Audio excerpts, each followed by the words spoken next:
pulso de izquierda que lo deja tumbado en la lona. Pero no puedes boxear con este tipo. ¿Qué estás haciendo? Llegados a este punto, la situación de Jefferson... Ay, Dios, ¿pero qué está haciendo? ¡Qué desastre! ¡Abandona! ¡No puedes! ¡Abandona! Marx. Hola, dígame, señor. Sí, ¿cómo está? De acuerdo, no hay problema. ¿A qué hora quiere verlos? A las 13 horas mañana en la sala del equipo. No hay ningún problema, señor. Reuniré a todos los miembros y... No he hablado con Mike. Probablemente unos 8 meses desde que fue expulsado. Verá, señor, solo puedo contar con Bailey o Robinson. Los dos están de vuelta y han... señor, en realidad ni siquiera creo que Mike haya recibido sus llamadas. Con el debido respeto, creo que... Sí, señor. Sí, señor, entendido. Los tendrá a todos allí, incluido Mike, mañana a las 13:00. Entendido, señor. Bien.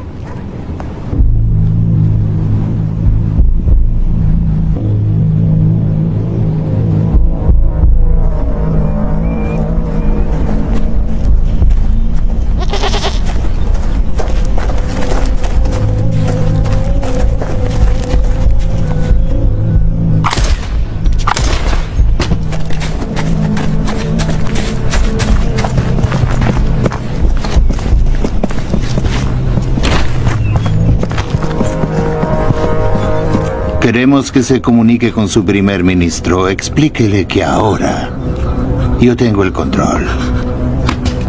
El primer ministro no negociará con usted. Pero si deja que mi familia se vaya, puede hacer lo que quiera conmigo.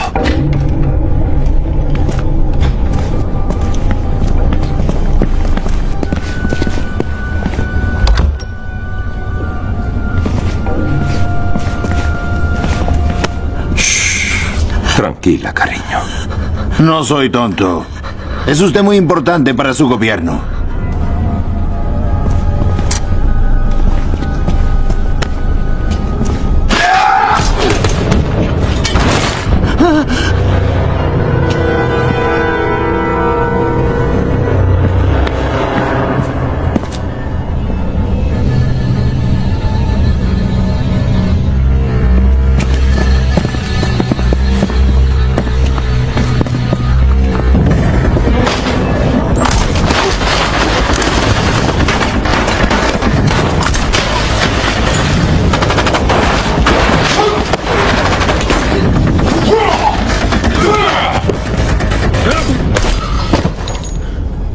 Buen ojo.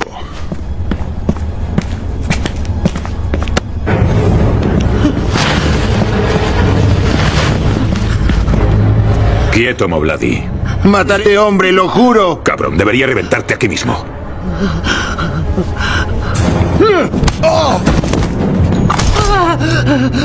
¡Mobladi! ¡Marco! Tu hermano pequeño, ¿qué te parece? Le pegaré un tiro a este hombre, le volaré la cabeza. ¿Y si mejor lo reviento a él? ¿Qué te parece? Deberíamos dejarlo marchar. ¿Qué? Mobladi, sabes cómo va a acabar esto. Te propongo un trato. Hay una salida detrás de ti. Tú nos entregas a los rehenes. Nosotros te entregamos a tu hermano y os vais sin que nadie muera. ¿De acuerdo? Vaya trato de mierda. Nuestra misión era entrar aquí y rescatar a los rehenes. Podemos matar a estos tipos otro día. ¿Y dejar que sigan matando inocentes? La única manera de tratar esto es por la fuerza. Es lo único que entienden. Deja de pensar con la polla. ¡Calla de una vez! ¡Suéltalos o tu hermano muere!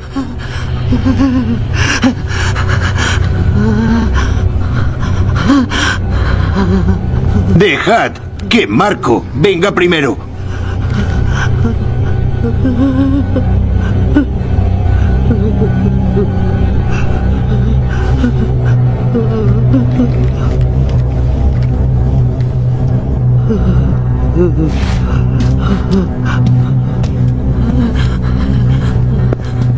Ahora.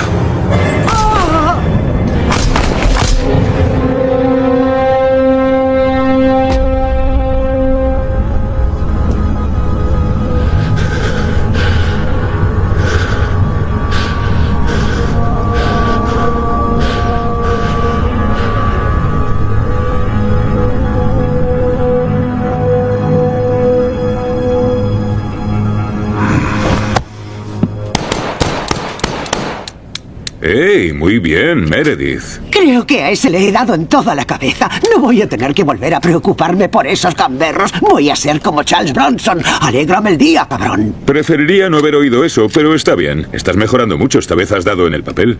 Ya estoy lista para pasar a las ametralladoras Pues- o a esos famosos AK-47. Por lo menos ahora le das al papel. Sí, es un claro, comienzo. claro. Así que vamos a seguir con este tipo un poco más. Oh, y luego... vale.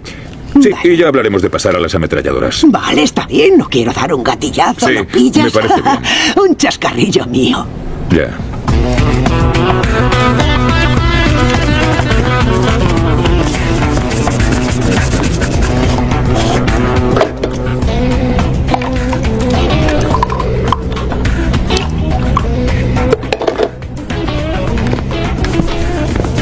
Mike, tienes un cliente. Estoy ocupado. Pásaselo a otro. Ha preguntado por ti, específicamente.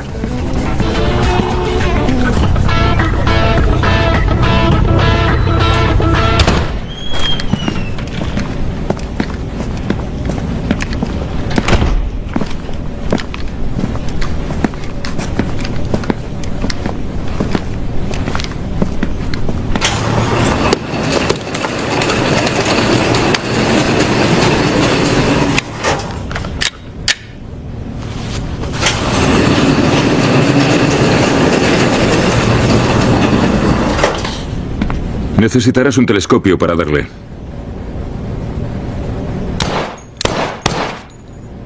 Es posible. ¿Tienes alguno en la mesa en la que te escondes? ¿Cómo están Angie y los niños? A Carly se le ha caído el primer diente. A Trevor por fin le hemos quitado los ruedines y... Angie estuvo comiendo con Beth la semana pasada. ¿Cómo le va? ¿Y yo qué coño sé? Pregúntaselo tú. Es tu mujer. No pretendo pasar de todo, solo estoy...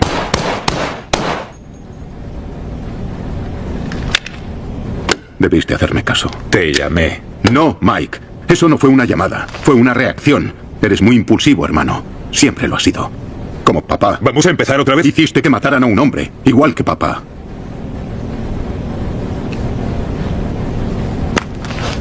Avery organiza una operación y te quiere en mi equipo. Yo ya estoy fuera. Sí, vale. Pues te reincorporas.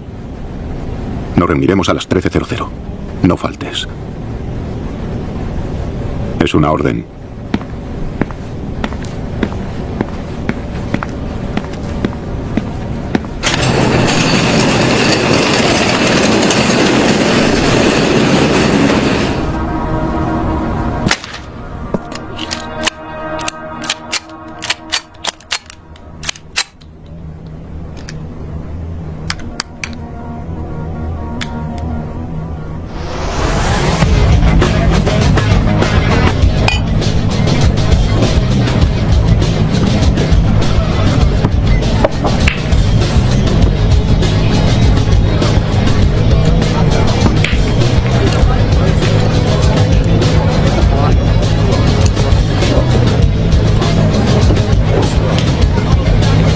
Eres muy impulsivo, hermano.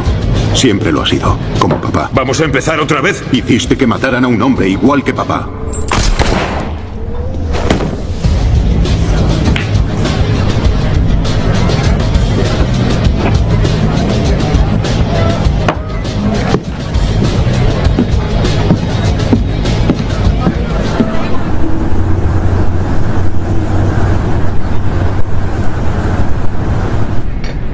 Mira, puedo entender eso de amor a primera vista.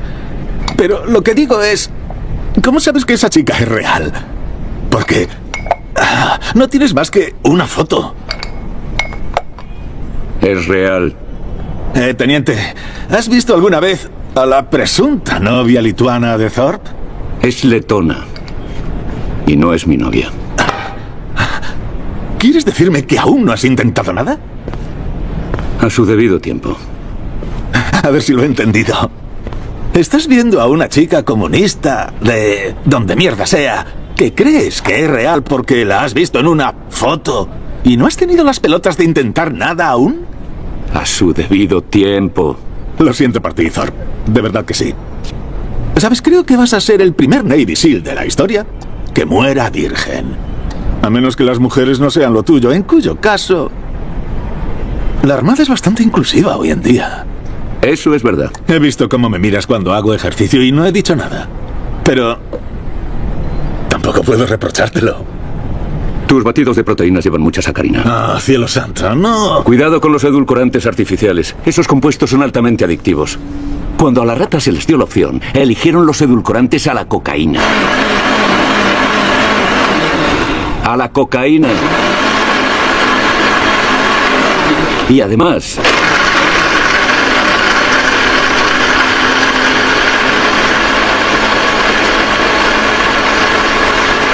Así está bien ya.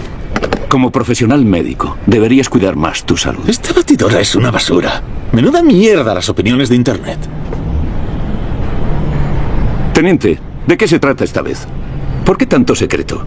Es confidencial. Vale, esos son gilipolleces, tío. Estoy harto de esos estirados de la CIA que siempre vienen aquí sin cojones para sostener un joystick a decirnos lo que tenemos que hacer. Como si no supiéramos... ¿Chris? Señor. Se nos dijo a las 13 horas. Estos caballeros querían ver dónde trabajas. Agente Maddox, el teniente Marks, uno de los mejores. Señores, el agente Maddox y el agente Reed asistirán a la sesión de información. ¿Qué agencia? ¿CIA Seguridad Nacional? Siéntense, caballeros. Chris, Disculpe, agente. Le agradecería que no tocara eso. Chris, esto viene de arriba, del mismísimo presidente. Se suponía que serían 4 hombres. Chris, ¿y tu hermano? Dudo mucho que aparezca, señor. ¿Por qué no traemos a algún otro como Robinson o Bailey? No. Conozco a tu hermano tan bien como a ti y no es alguien que se quede al margen cuando se le llama. Con el debido respeto, señor. Mike ya no es el hombre que usted recuerda. Tiene razón. He ganado algunos kilos. Mikey. Hola, Thorpe. ¿Te has dejado el andador fuera, abuelo? Jonesy siempre tan encantador. ¿Comandante? Me alegro de verte. Bien, acomodaos y escuchad. Dejaré la reunión en manos de estos caballeros. Agentes, estos hombres son los mejores. Saben hacer su trabajo. Navy SEALs de los Estados Unidos. Lo mejor de lo mejor. Espero que me sean devueltos en las mismas condiciones en que los reciben. Esto es lo que sabemos. Lo que están viendo es una base secreta de los Estados Unidos, localizada en los bosques caucásicos. Se cerró después de la Guerra Fría. A los 3 meses, nuestro equipo de inteligencia se instaló en ella y reanudó operaciones de alto secreto. Una región pequeña. No sabía que habíamos vuelto. Por algo es de alto secreto. Zasca. Cállate, Johnson. ¿Podemos seguir? Callaos, idiotas. La base se ha silenciado. No ha habido contacto con nadie en el edificio durante las últimas 12 horas. Debemos saber por qué. ¿Habrán sido superados por algún tipo de fuerza hostil? No es probable. Esto lo ha mandado nuestro dron. Teníamos más de 100 personas entre científicos, ingenieros y un equipo de seguridad trabajando allí. Esta imagen fue tomada a las 14 horas 36 minutos. Esta otra a las 14:37. ¿A dónde han ido? Así que está diciendo que en un minuto 100 personas se esfumaron. Eso es exactamente lo que he dicho. Tal vez simplemente se marcharon de juerga o cualquier rollo de esos. He oído que las camareras de por allí tienen fama de ser muy cachondas. Tal vez deberías tomarte esto un poco más en serio. Suboficial Jones, o como a estos descerebrados les gusta llamarte, Jonesy. 2 cargos por insubordinación. Calificaciones negativas por conducta inapropiada. Sí, y también el mejor récord de remiendos de la historia de los equipos SEAL. Así que créanme, cuando estás sobre el terreno y te están disparando, quieres a Jonesy a tu lado, suponiendo que le guste trabajar sobre el terreno alguna vez. Muy bien, idiotas, escuchadme. Cuando hablé con el presidente personalmente, recomendó a este equipo para el trabajo. Le dije que vosotros, ingratos mal hablados, engulle cerveza y levantamancuernas, no estabais cualificados. Yo quería enviar a profesionales, pero él os eligió. Puede que tenga que ver con el hecho de que le salvamos la vida a su hija hace 2 años. ¡Me importa una puta mierda! Tan solo quiero saber qué pasó en esa base. ¿En qué trabajaban? Una instalación secreta en una localización oscura. ¿Qué esconden? ¿Tecnología de armamento? ¿Una investigación jurídica?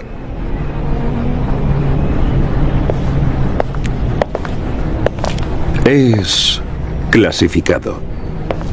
Pero deben asegurarlo igualmente. Vale. ¿Quieren que entremos en unas instalaciones clasificadas, construidas para un propósito clasificado, y nos hagamos con su juguetito clasificado antes de que se esfume más gente en el aire clasificado? Exacto. Esto es ridículo. ¿Cómo vamos a saber si lo hemos encontrado si no sabemos qué es? Si lo encuentran, lo sabrán. ¿Estudiando el terreno? ¿No decías siempre que no puedes conocer un terreno hasta que no estás sobre él? Hay mucho más desconocido aparte del terreno. Esta operación es un punto ciego. Hay mucho más que no nos cuentan. Mierda. Pero, oye, ese es el trabajo. El trabajo es traer a todos a casa sanos y salvos. Es mucho más difícil hacerlo sin información. Y tú deberías saberlo.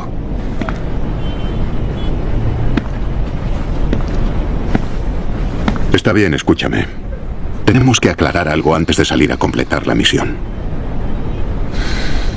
Este es mi equipo. ¿Entendido? Me importa una mierda la historia que tengas con los chicos. No dejaré que jodas esta cadena de mando. Y mantén ese genio controlado. ¿Recibido? Recibido, teniente. Bien. Vístete.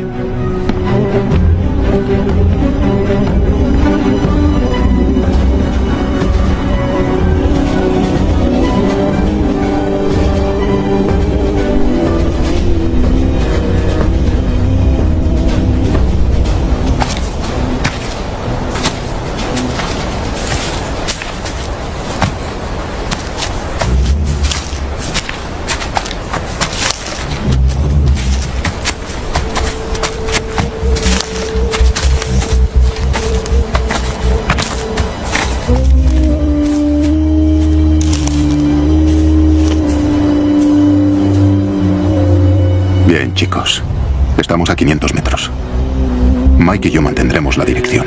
Quiero que vosotros dos entréis por el oeste y esperéis en el perímetro. Entendido.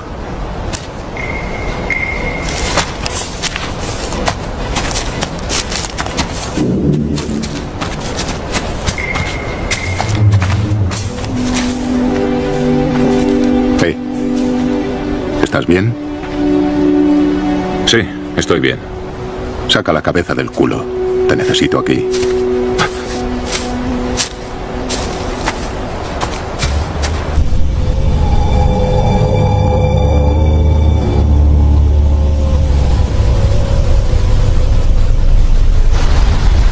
Es raro, ¿verdad? ¿El qué? Que Chris sea nuestro teniente. Mike a nuestro nivel. Bueno, nadie está a mi nivel. Pero tú ya me entiendes. Sí, supongo. ¿No tienes opinión? No sé. Cada uno tiene su punto. Me preocupa más lo que tienen en estas instalaciones. El gobierno siempre oculta mierda. Oye, sabes que tú trabajas para el gobierno, ¿no? Esto es diferente. Los blogs de conspiraciones hablan de ciencia oscura. Ingeniería de virus, división de partículas. Siendo creativo aquí, chicles que nunca pierden el sabor. Por cierto, los que vivían aquí inventaron el chicle. Era la resina que producían los árboles. Tío, por favor, no empieces con eso, Es ¿vale? verdad. No quiero oír tus trivias de Esa mierda. resina, de datos llamada inútiles. chicle, todavía es la materia prima. De ahí viene el nombre de chicle. Tú necesitas echar un polvo, tío. Es ridículo entrar a plena luz del día. Pero cuando el presidente dice adelante, lo hacemos. Imagino que romperemos el patrón de 2 en 2 para proteger a esos inconscientes. Lo decidiré cuando lleguemos.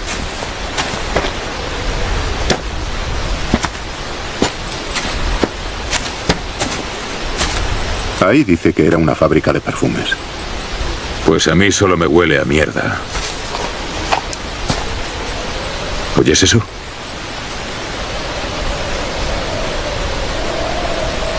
oigo nada. Exacto. Eso es lo que más me asusta. No hay animales, no hay pájaros, ni un puto mosquito. Si había algo vivo en esta jungla, ha muerto. Ahórratelo para tu evaluación psicológica. Jonesy, Thorpe, posición. En el perímetro, teniente.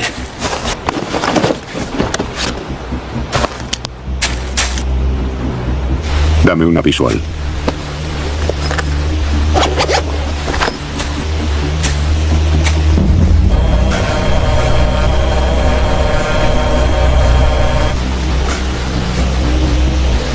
Estamos solos. Recibido.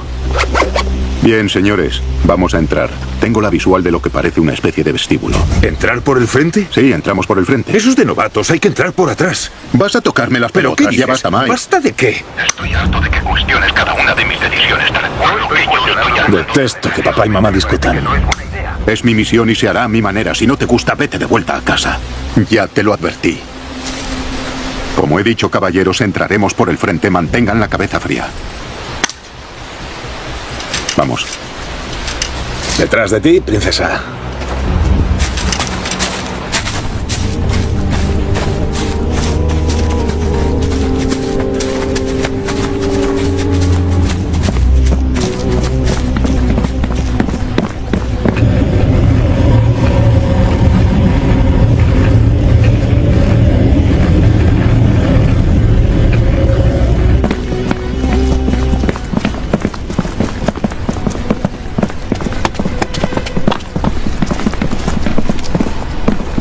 Jonesy, nivel de radiación.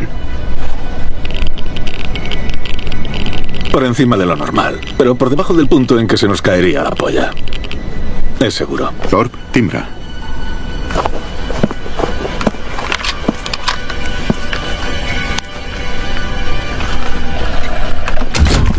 Adelante. Vamos. Vamos, vamos, vamos, vamos, vamos.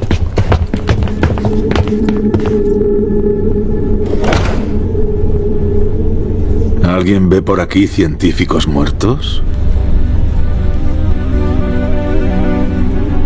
Negativo. Esos de la CIA no bromeaban. Sí, aunque aún no me lo creo. 100 científicos no desaparecen así como así. Tiene que haber una habitación del pánico, algún lugar oculto donde se escondieron. ¿Todo en 60 segundos? Mirad esto. Puertas de seguridad muy avanzadas. Chapadas con una aleación de magnesio. Impediría entrar a un ejército. Sí. Debió de suceder todo tan deprisa que ni siquiera tuvieron tiempo para sellar las puertas. No hubo ningún enfrentamiento previo. No se aprecia ninguna señal de violencia.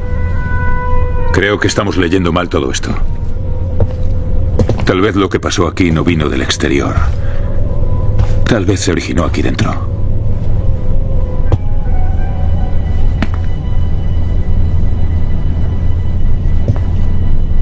Bien. Continuemos con el barrido, chicos. Jonesy, Thorpe, tomad el lado izquierdo. Mike y yo iremos por el derecho. Dadme todos los detalles.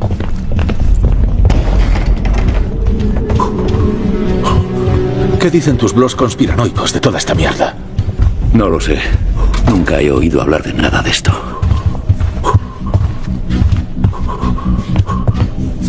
Yo creo que esos de la CIA nos la han jugado. Me alisté para matar terroristas, no fantasmas. No puedes matar fantasmas. Ya están muertos. A las 12.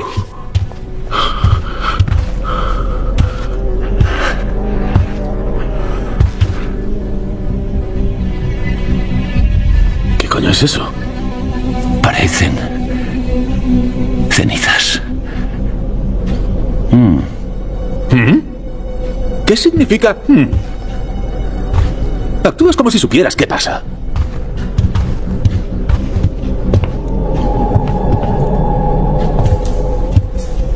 A no ser que veas montones de ceniza cada 2x3 en tu barrio. Sí, te entiendo, Jonesy. Aquí tenemos la misma mierda.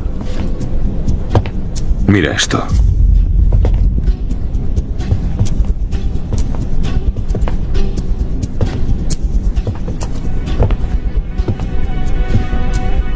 se esfumarán al instante.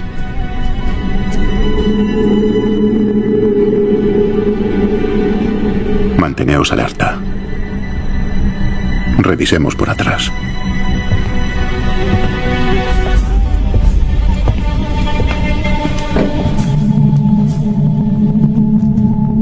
Joder. ¿Qué coño es esto? Parece una especie de código. Tal vez estaba descifrando un código, como en esa peli. Descifrando enigma. Ya sabes, la peli. Esto no es un código. Es un idioma. Despejado. Despejado. ¿No hueles algo? Sí, huele como a bacon.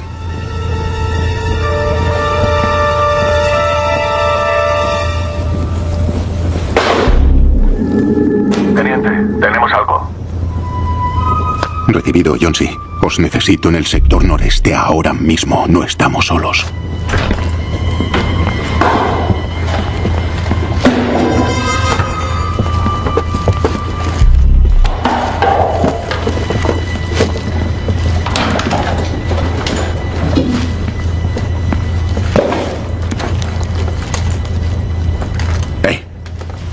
No te muevas.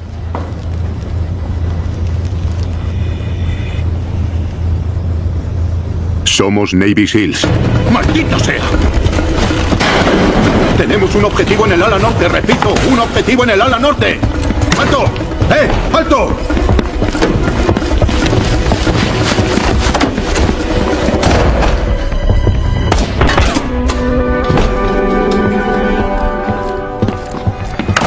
Gran trabajo, chicos. Sí, en estos vamos a poner un punto negativo.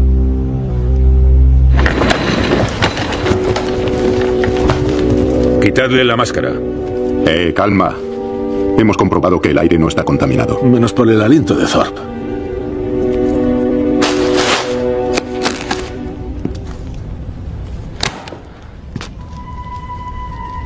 ¿Cómo te llamas?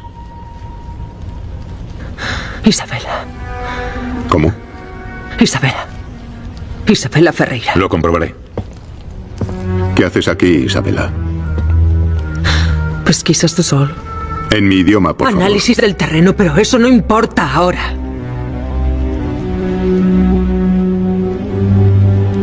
Jonesy. Isabela, este es Jonesy. Es un gran médico. Te va a examinar para asegurarnos de que estás bien, ¿de acuerdo? Bien, Isabela, ahora quiero que mires esto. ¿Por qué huías de nosotros? Tenéis armas. ¿No pensaste que tal vez estábamos aquí para rescatarte? ¿Podéis parar de hacerme preguntas? Chicos. Isabela, respira hondo.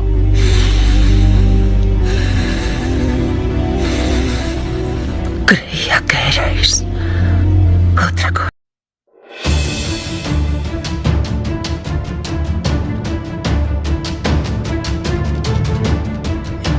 आते हैं सदर साहब से कुछ और पास होता है और जब गजट आता है तो वो कुछ और। तो बड़ी हैरान कुछ चीज होगी, देखते हैं।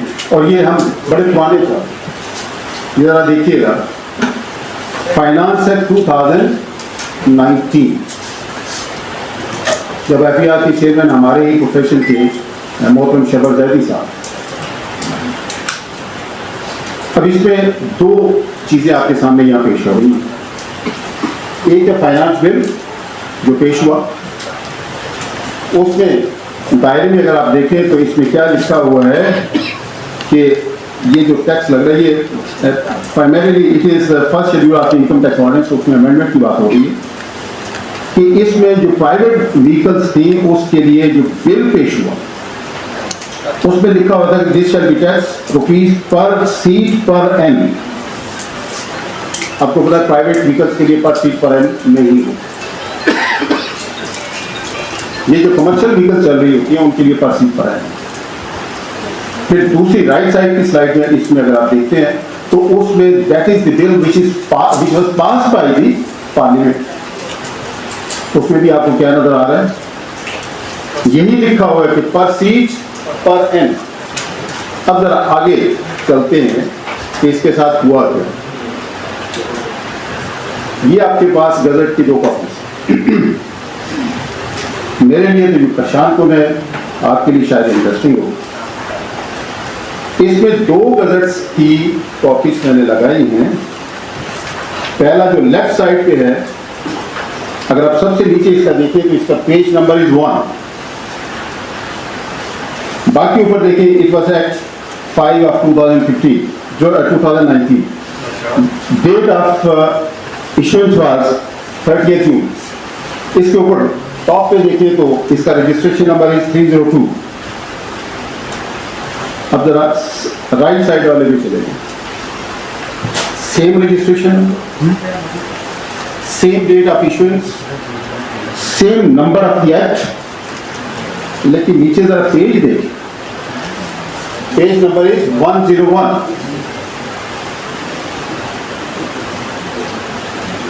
ये 2 डिफरेंट गजट इशू हुए थे।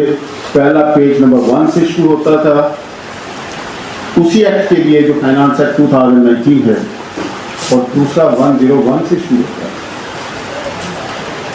लीगली इज इट पॉसिबल कि एक ही चीज के लिए same registration number, same registration, is it possible? अब जरा गौर कीजिएगा कि आगे इसके साथ क्या। ये पहले वाला गजट जो पेज नंबर 1 से शुरू होता है, उसका रेलेवेंट पेज है, और इसमें देखें, अच्छा इसका पेज नंबर इज 102, और दूसरे का अगर आप देखेंगे तो 202, क्योंकि 1 से शुरू हुआ था, दूसरा 101 से शुरू हुआ था। अब पहले में जो पार्लियामेंट से पास हुआ था पर सीट पर एन, जरा राइट वाले पे देखिए, टैक्स आप सारे कानून जानते हैं, इज इट पॉसिबल? इसलिए मैंने आउटरीच जो है ना, बड़ा शरीफाना सा लफ्ज इस्तेमाल किया, मीनिंग्स इसके जाके देख लीजिएगा अगर किसी को नहीं पता। ये तहरीकारी के करीब करीब है, कानून ऐसे नहीं होता। FBR is established by the Act of Parliament। एक कानून के जरिए इसको बनाया गया है, एक कुछ कवानीन पे अमल दरामद करवाने के लिए, और अगर वो एक्ट ऑफ द पार्लियामेंट नहीं है, they can not levy the tax. अच्छा, ये आज की इस आगे बहुत कुछ आप देखेंगे। ऑब्जेक्टिव क्या है, ये सारा कुछ क्यों बयान कर रहे हैं? बुनियादी तौर पे हमने FBR की मदद करनी है। FBR के जो फील्ड फॉर्मेशन हैं, उन्हें तो जो कुछ वहां से बताया जाएगा उन्होंने उस पर अमल करना है। अगर तजवीज़ दे दी, किसी ने मान ली तो ठीक, ना मानी तो उसी पर अमल करना है। लेकिन क्या हमारी बात, क्या हमारी professional body just like ICMAP and ICAP, क्या उनकी ये जिम्मेदारी नहीं थी चीजों की नजर रखने, और फिर एट द राइट टाइम इसको एक्सपोज भी करें और फिर अपना असर सूख इस्तेमाल करके कानून को ठीक करें? अगर किसी एक्ट में कोई गलती रह गई है तो आपको पता कि उसका क्या तरीका है, तो ठीक हो सकती है। अब जरा आगे चलते हैं। ये 236C बड़ी पसंदीदा सेक्शन है बहुत सारे लोगों की। जरा इसकी हिस्ट्री देखने की क्या है और फिर इसको समझने की कोशिश। It was inserted by the Finance Act 2012। फिर फाइनेंस एक्ट 2015 ने इसकी सब सेक्शन 3 ओमिट कर दी। 2016 के फाइनेंस एक्ट में उसको दोबारा इंसर्ट कर दिया जिसमें वर्डिंग्स। फिर एक बड़ा कमाल का ऑर्डिनेंस आया, इनकम टैक्स अमेंडमेंट ऑर्डिनेंस 2016।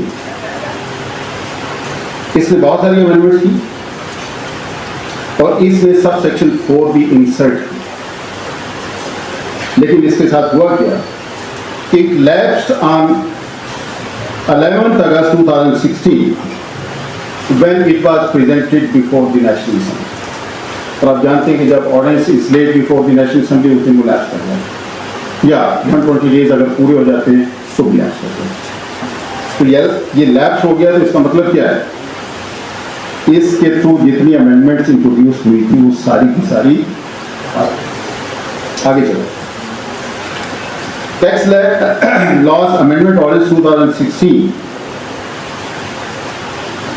और इसकी अलग से पहले था इनकम टैक्स अमेंडमेंट ऑर्डिनेंस, अब था टैक्स लॉज अमेंडमेंट ऑर्डिनेंस 2016 जो 1 जुलाई 2016 से इफेक्टिव था। इसने क्या किया कि inserted proviso to sub section 1, और ये किसके लिए था कि non applicability of section 236C, और इसके नतीजे में सब सेक्शन 4 उड़ा दी, क्योंकि सब सेक्शन 4 भी इसी को डील करती थी, इसलिए उसको उड़ा दी।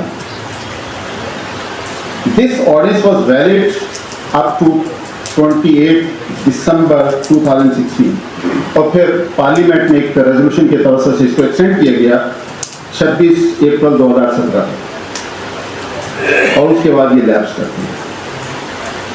ये कभी भी पार्लियामेंट में पेश नहीं हुआ। उसके बाद none of the subsequent relevant legislation, और दो थी income tax 4th amendment act 2016 और फाइनेंस एक्ट 2017, इसमें इसको पेश ही नहीं किया गया।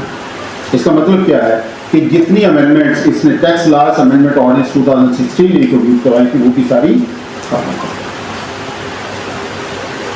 फाइनेंस एक्ट 2017 ने एक्सप्लेनेशन इंसर्ट कर दी in sub section 1 and proviso to sub section 2। Sub section 2 में प्रोवाइजो आ गई और 1 में एक्सप्लेनेशन आ गई। ये जरा ध्यान में रखिएगा कि इससे पहले जो सब सेक्शन 1 में प्रोवाइजो आई थी इनकम टैक्स अमेंडमेंट ऑर्डिनेंस 2016 के तवज्जो से वो खत्म हो गई।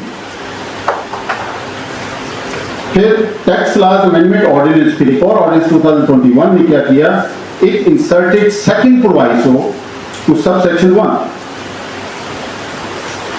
फर्स्ट प्रोवाइजो लैप्स करके खत्म हो चुकी है, सेकंड प्रोवाइजो इन्होंने इंसर्ट कर दी, it also lapse on 10th June 2021। लेकिन फाइनेंस एक्ट 2021 के तवज्जो से ये प्रोवाइजो दोबारा इंसर्ट हो।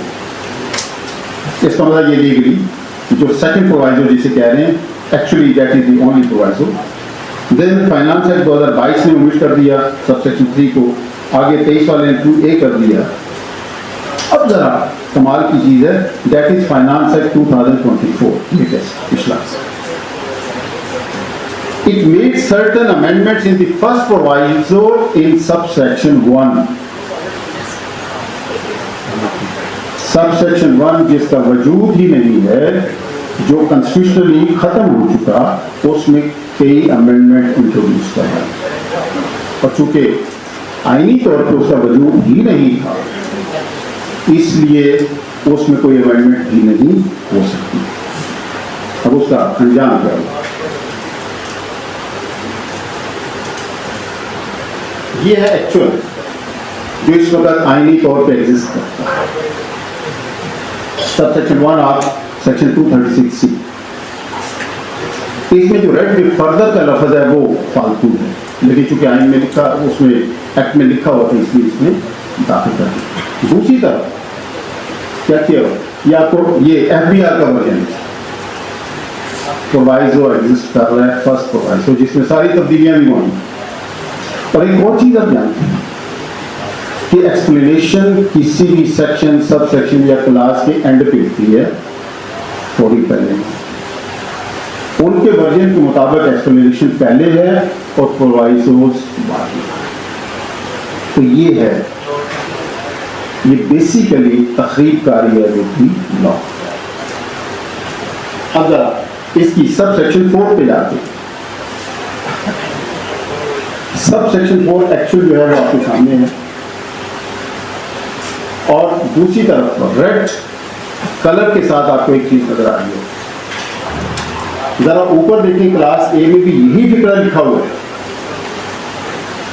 The seller, comma, if the seller is dependent of, और फिर इसकी सब क्लास 1 में भी यही लिखा हुआ। ये सिर्फ एडिटोरियल गलती, लेकिन साल हर साल से ये चल रही है और मेरे किसी अफसर को ये नजर नहीं आती कि ये गलती है। आगे चलो, ये आपके पास इनकम टैक्स इस साल में इनकम टैक्स अमेंडमेंट ऑर्डिनेंस 2024 आया और इसके लिए जरा देखिएगा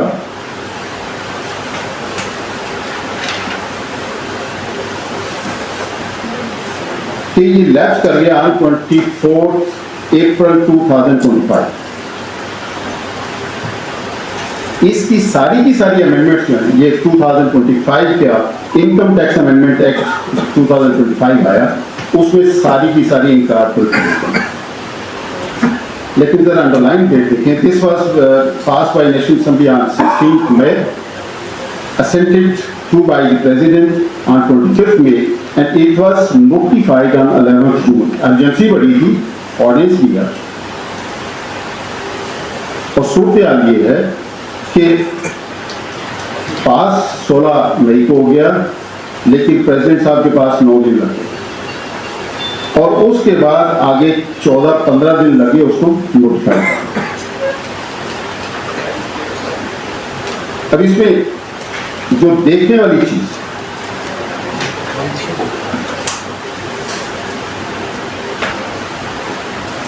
इसके थ्रू ये अमेंडमेंट हुई थी जो इनकम टैक्स एक्ट के थ्रू, सारी की सारी उसमें इनकॉर्पोरेट हो गई। 26 अप्रैल 2025 को लैप्स कर गया। अगला कानून आया 25 मई 2025 को। ये जो दरमियानी पीरियड है, इसमें कौन सा कानून, और अगर इस दौरान इस कानून के तहत नोटिस इशू हुए हैं, तो ऑर्डर्स बने हैं या कुछ और चीजें हुई हैं, तो उसकी फेट क्या होनी चाहिए? क्या हमारी बात इनको डिस्कस करेंगे? क्या ये वो एरियाज नहीं है जिसपे इंटेलेक्चुअल्स को और प्रोफेशनल्स को गौर करके इन्हें ठीक करना चाहिए? ये सारी हुई। अच्छा, इसमें बड़ा कमाल, ये जरा देखिएगा, 7th शेड्यूल में तब्दीली आई थी, इसके सब रूल 6 से आप रूल 6C, 7th शेड्यूल आप जानते हैं कि बैंकिंग कंपनीज के हवाले से, इसमें तब्दीली क्या की है कि गवर्नमेंट सिक्योरिटीज, उस पर आपको पता है एक सर्टेन परसेंटेज से ज्यादा आपने इन्वेस्टमेंट किया तो आपको रिड्यूस टैक्स रेट है। This was applicable for tax year 2022 and 23। इसको चेंज करके उन्होंने कर दिया 2023 एंड 24। इसका मतलब ये है कि अगर 2022 का कोई पेंडिंग केस पड़ा हुआ था, इस अमेंडमेंट के थ्रू, एक्ट के थ्रू वो खत्म हुआ। अगली चीज, इसकी जरूरत ही क्या थी जब आप 2025 या फिर लाइन अगर आप देखते हैं, from tax year 2025 normal tax rate shall apply for determining tax liabilities, और फिर बैंकिंग का, तो ये तो वैसे ही खत्म हो गया। तो इसका मतलब ये कि सिर्फ 1 साल को डाला, और 1 साल को डाला इस तरीके से कि पिछला 1 साल निकाल दिया, 2022 फारग कर दिया और 2023-24 कर दिया। पहले तो 2022 और 23, अब 23 और 24 कर दिया। अब अगर कोई डिसाइड नहीं हुआ तो ये लीगल इश्यूज आ जाते हैं। वैसे तो जो कानून उस वक्त एप्लीकेबल था उसके हिसाब से चलना होता है। उसके बाद जनाब आपका टैक्स लॉज अमेंडमेंट ऑर्डिनेंस 2025 इसने इनकम टैक्स ऑर्डिनेंस में और बाकी कुछ कवानीन में तब्दीली, और इन तब्दीलियों को इनकॉर्पोरेट किया गया तो फाइनेंस एक्ट 2025। लेकिन जरा वर्डिंग ध्यान करें, ये स्लाइड आपको दे दूंगा ताकि आप इस पर गौर कर लीजिएगा। इन दोनों में फर्क है। जरा पीछे देखिए, पहले प्रोविजन ये थी 138 की, ये प्रोविजन। अब देखिए क्या same subsection, but the wording and the provisions and the conditions are different. कौन सी अप्लाई करें? और जो इंटरवीनिंग पीरियड है उसके लिए क्या करें?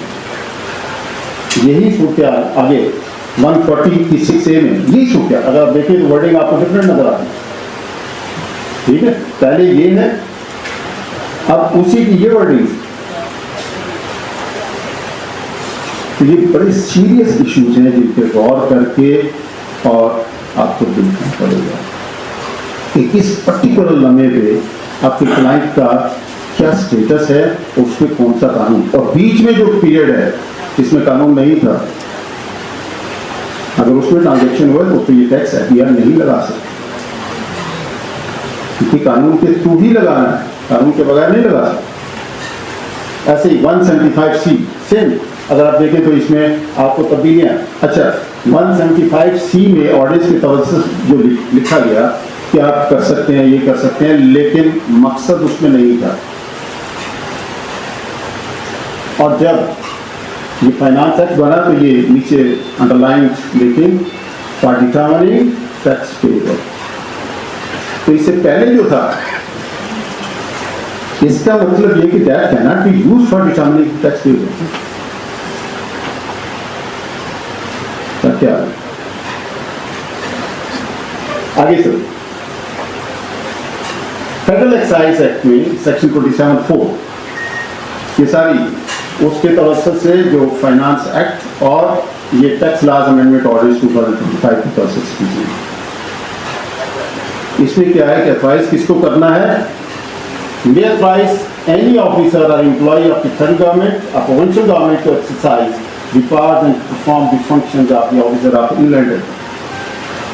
लेकिन जैसे एक्ट में कन्वर्ट होता है तो ये शख्सियात में बदलती है। तब तक आपने वो वाला काम करना है, और अगर वो अपॉइंट हो गया था एनी ऑफिसर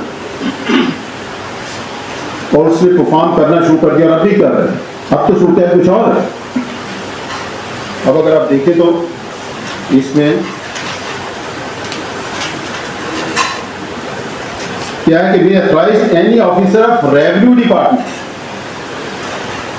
पहला फेडरल गवर्नमेंट या प्रोविंशियल गवर्नमेंट का कोई भी बंदा उसके अपॉइंट हो सकता है, इंप्लॉय है, लिमिट कोई नहीं थी कि किस लेवल का, एक क्लर्क को भी उठा के कर सकते थे। लेकिन बाद में क्या गया कि may authorize any officer of the revenue department not below the rank of नायब तहसीलदार or excise and taxation officer not below the rank of basic pay scale 16 to exercise। इसका मतलब ये कि एक्साइज एंड टैक्सेशन से हट के कोई बंदा अपॉइंट नहीं हो सकता। इनलैंड रेवेन्यू का अगर आप कोई ऑफिसर आपने इसमें अपॉइंट किया था तो उसकी अपॉइंटमेंट अब इलीगल हो। आगे चलते हैं, सेल्स टैक्स एक्ट। अच्छा प्रेसिडेंट साहब, एक ये जो आपने छापे हैं इस दफा बड़ा अच्छा काम किया, एक्ट और ऑर्डिनेंसेस, ये कहाँ से लिए?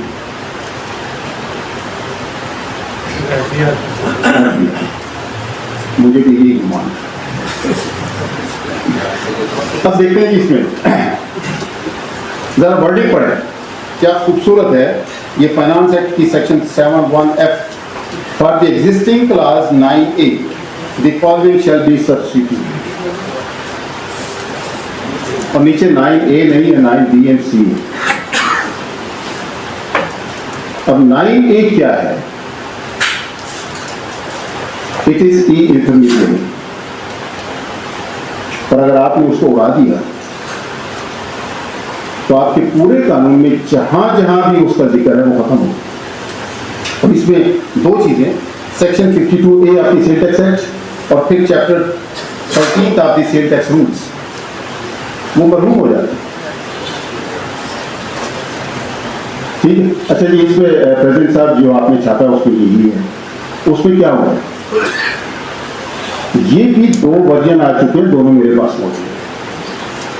पहले वर्जन में उन्होंने ये क्लास 9A उड़ा दी है और 9B एंड C ये आपके पास पड़े हुए, इनमें देख लीजिए। आपने जो छापे हैं ना, नहीं से चुके दिए हमने, और हमारे लिए उससे ज़्यादा ऑथेंटिक सोर्स हो कोई नहीं सकता। ऑफिशियल वेबसाइट आती FBI, तो उसमें जो पहला वर्जन है जिसे आपने लिया है, उसमें 9A ख़त्म हो चुकी और B और C मौजूद है।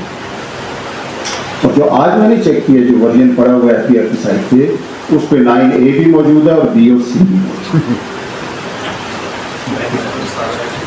ठीक है, फिर और ये जरा अगली F के बाद H में इसकी वर्डिंग देखें, क्या क्लासिकल। अच्छा, मैंने जब कानून पढ़ना शुरू किया तो मेरे उस्ताद ने बताया कि law is the matter of advanced language and logic. इसमें जुबान भी बड़ी आला होती है और इसकी लॉजिक भी बड़ी कमाल है, और हमारी सारी दलीलें, आर्गूमेंट लॉजिक भी पेश करते होते हैं या कानून भी पेश कर रहे हो, तो इसकी ज़रा जुबान भी देखिएगा, लॉजिक भी देखिएगा। After class 20 the following shall be substituted.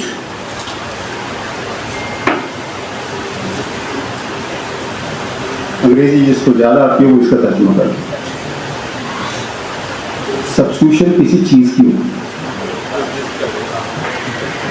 या तो ये समझ लें कि क्लास 20 के बाद जो कुछ है सेक्शन 2 में वो सारा खत्म कर दो और ये डाल दो। Actually it was insertion not substitution. और अगर आप सब्स्टिट्यूट कर रहे हैं तो ये किसके लिए था? ये जो है it is for output tax, और अगर सेल टैक्स से आउटपुट टैक्स उड़ा दें, पीछे को टैक्स रखता है। यहां FBI ने उसे उड़ाया नहीं, बरकरार रखते हुए ये आगे रिसर्च कर।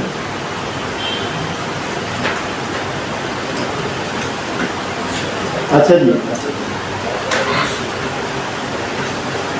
अब जरा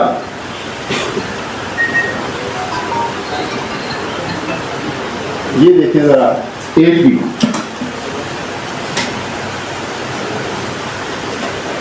सेक्शन 8B आती है, अब दिस टैक्स है, वो ये कह रही है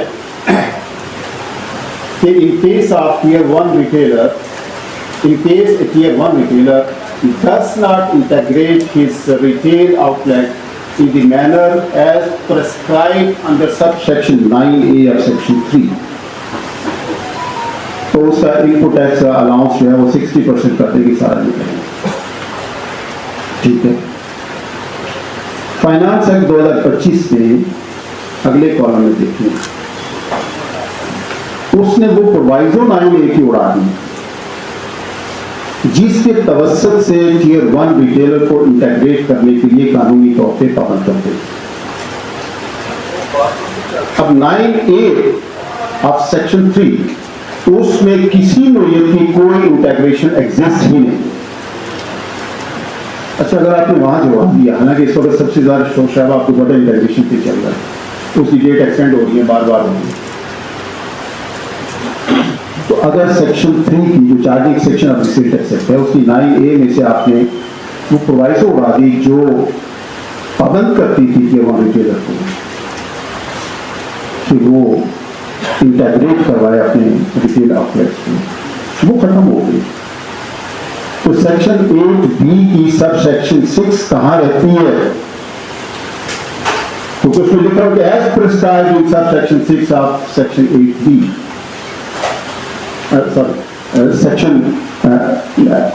section 3 की subsection 9A as prescribed in subsection 9A of section 3, तो वहां तो वो खत्म हो गई।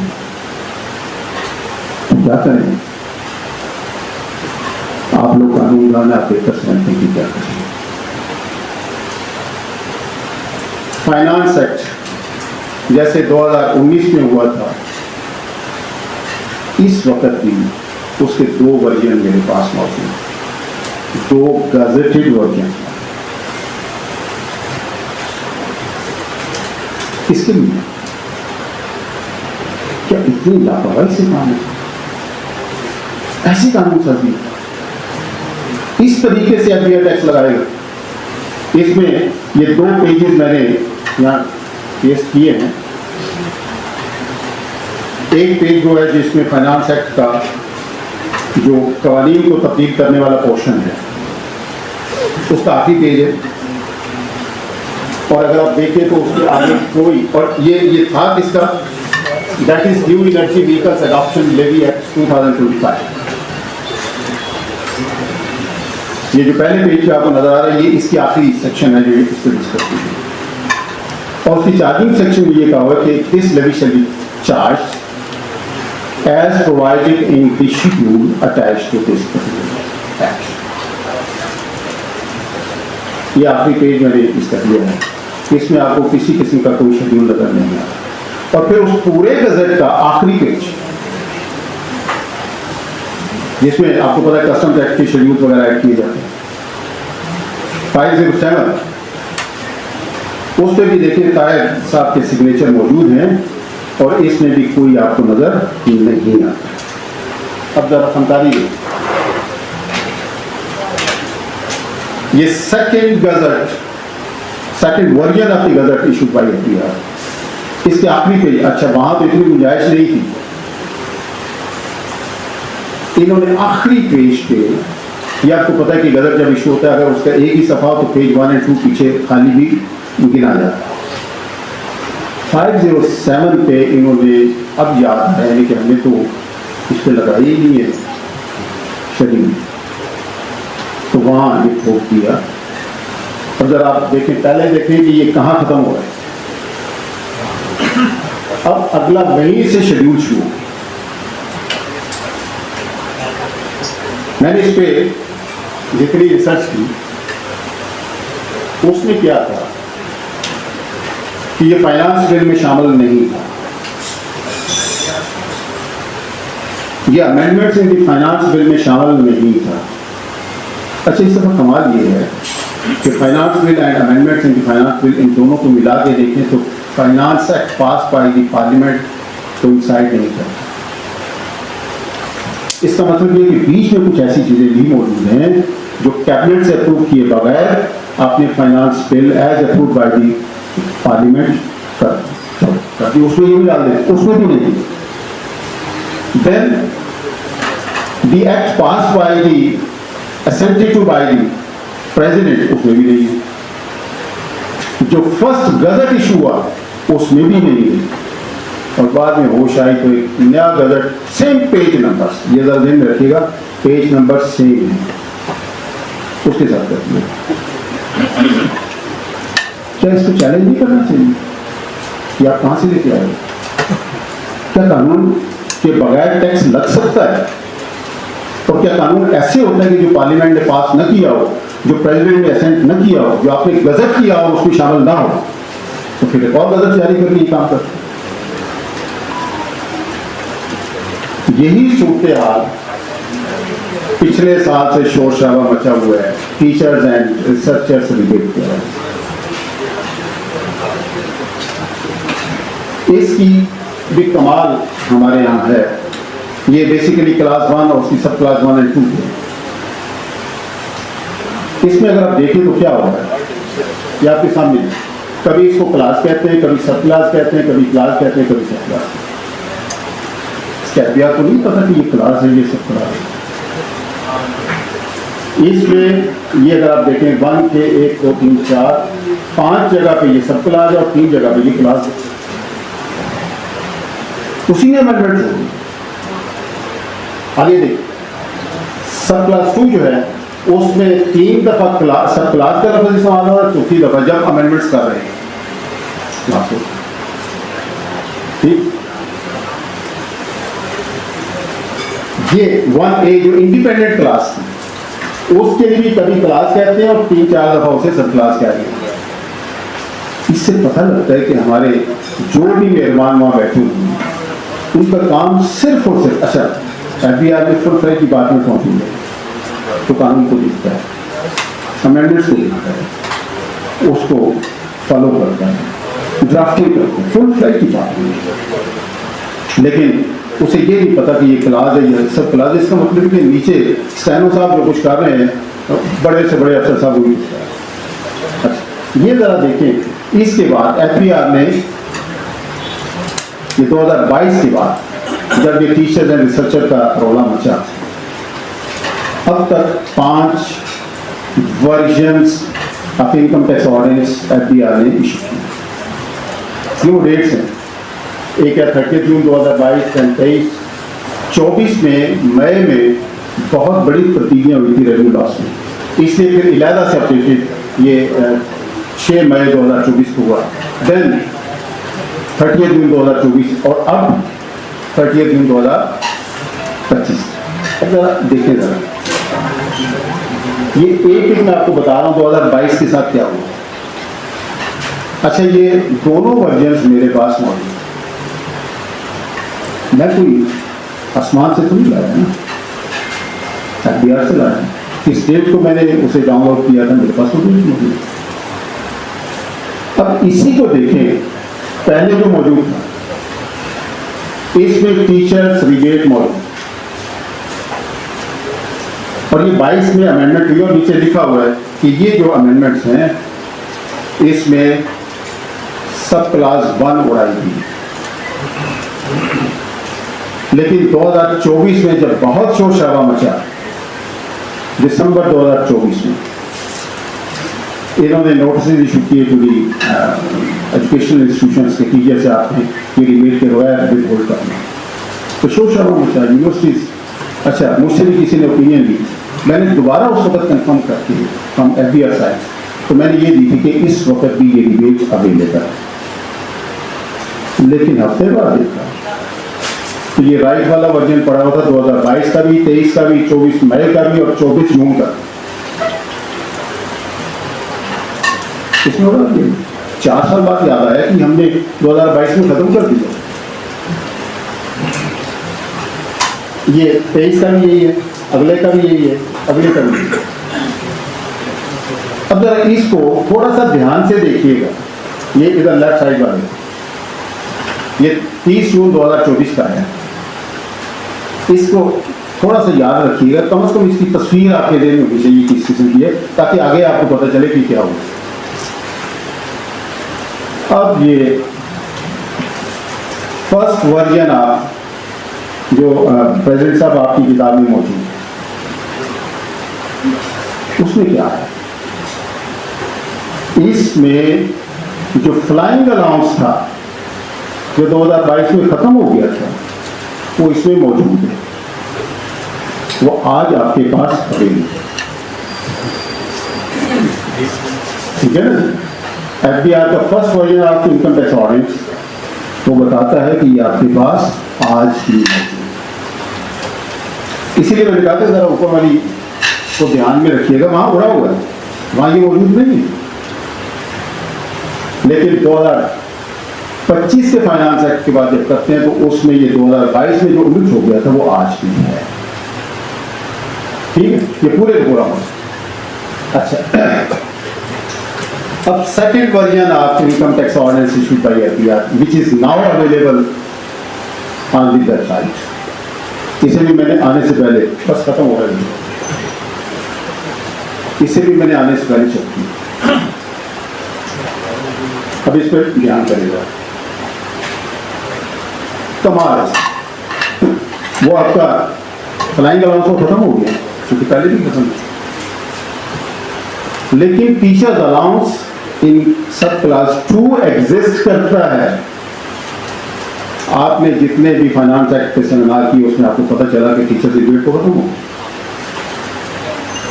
उसके साथ ही अगले पेज में ये उसी वर्जन का सेकंड पेज है जिस पे क्लास 3A जो इस दफा इंसर्ट हुई है वो मौजूद है। वो ये कहते हैं कि टीचर्स रिबेट आपको 1 जुलाई 2022 से लेके अब तक अवेलेबल होगा, लेकिन it will lapse after tax year 2025। तो 23 में को खत्म हो। ये बेसिकली वो जो पिछले 4 सालों में गड़बड़े की थी उसको ठीक करने की कोशिश की, लेकिन ये भूल गए कि हमने तो मॉडिफाइड वर्जन डाला हुआ है, पुराना वर्जन उठाया, उसमें क्लास 2 भी मौजूद है और 3A भी। इससे आपको अंदाजा हुआ होगा कि कितनी मेहनत हो रही है। बहुत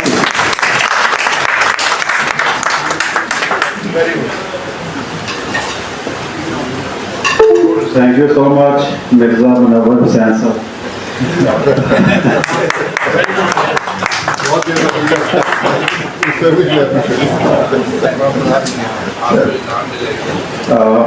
अब मैं रिक्वेस्ट करूंगा आज के guest of honour member executive committee Lahore tax bar association Sabir Sadiq sahab को कि वो डाइस पर तशरीफ लाएं और अपने ख्याल से बयान करें।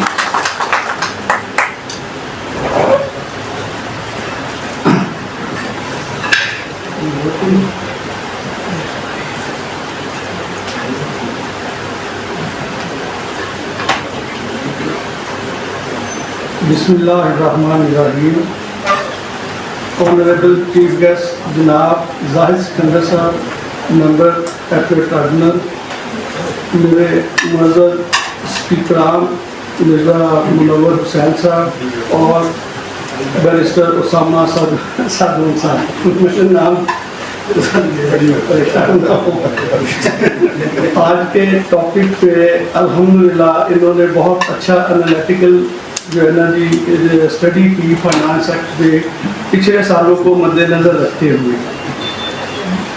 ये जो नॉमिनीज थी ये बड़े जो है ना अच्छे तरीके से इन्होंने डिस्कस किया और मेहरबानी इनकी कि इन्होंने हमें एजुकेट किया इस मामले में और बकाया लगी आर्टिफिशियल इंटेलिजेंस के हवाले से बात ज़्यादा जो है ना मेरा ख्याल है कि इस वक्त जो प्रॉब्लम आ रही है ना लोगों को वो आर्टिफिशियल इंटेलिजेंस की ही आ रही है।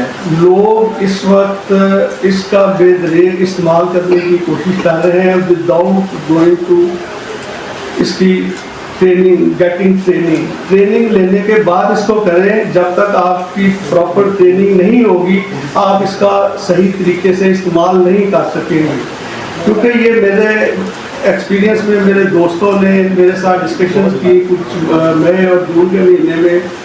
मैं अपना पर्सनल एक्सपीरियंस शेयर करूंगा आपसे। सबसे पहले ट्रेनिंग लें और उससे ज़्यादा ज़रूरी आप लोगों के लिए है कि आप अपना नॉलेज अपडेट करेंगे तो इसका फ़ायदा लेंगे, अदरवाइज आप लोग इसमें अपना मोराल डाउन करवाएंगे और अपने क्लाइंट्स का भी जो है ना इसका नुकसान होगा, क्योंकि जब तक आपका नॉलेज अपडेट ही नहीं होगा ये जो आपके जो जितने भी टूल्स हैं ये एआई के ये आपके लिए जो है ना वो नुकसान करेंगे। सबसे ज़रूरी जो वही है कि आप अपना जो है ना अपना नॉलेज अपडेट करें और इसको जो है ना प्रॉपर। दूसरा ये था कि ये जो उसामा साहब ने आज जो किया एआई के ऊपर, हमें तो कुछ चीज़ें हमने कुछ चेक की, जैसे ई कॉमर्स पे टैक्सेशन के बारे में हमें नहीं बताता कि सेल्स टैक्स क्या होगा, ये हम ऑलरेडी इस पर वर्किंग कर चुके थे। ना हमें ये बता रहा है कि जो 2025 के एक्ट के तहत क्या क्या मामला आएंगे, ये भी देखने वाली बात थी। सेल्स टैक्स फ्रॉड के बारे में काफ़ी सारी प्रॉब्लम जो है ना वो चेंजेस आई हैं। प्रोसिक्यूशन के बारे में 11 का 37 का तमाम तो ये प्रॉब्लम्स को सॉल्व नहीं कर रहा इस वक्त। जब तक अगर आप अपडेटेड होंगे तो आप इसको जो है ना इस्तेमाल कर सकेंगे, अदरवाइज आप लोग जो है ना अपना आपको जो है ना वो डाउनवर्ड ले जाएंगे। इसी तरह पेंशन में भी यही प्रॉब्लम्स हैं। आप एआई को देते हैं क्या कहते हैं उसको कि मुझे ये करके दो, तो उसमें 5-6 किस्म की वो हैं पेंशन के मामला हैं।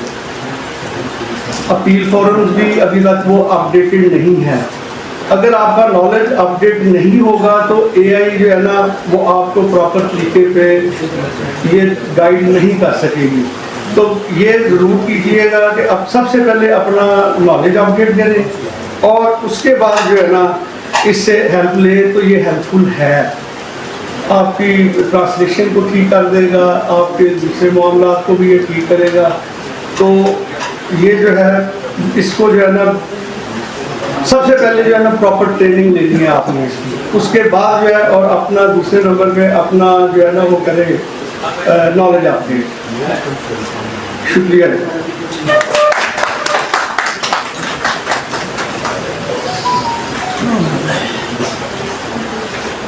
Thank you so much. मैं farmer president Lahore tax bar association Numan Yahya साहब को मैं वेलकम करता हूँ। और अब मैं रिक्वेस्ट करूँगा आज के chief guest honourable member ATIR Zahid Sikandar साहब से कि वो डाइस पर तशरीफ लाएँ और आज के प्रोग्राम के हवाले से अपने ख्याल करें।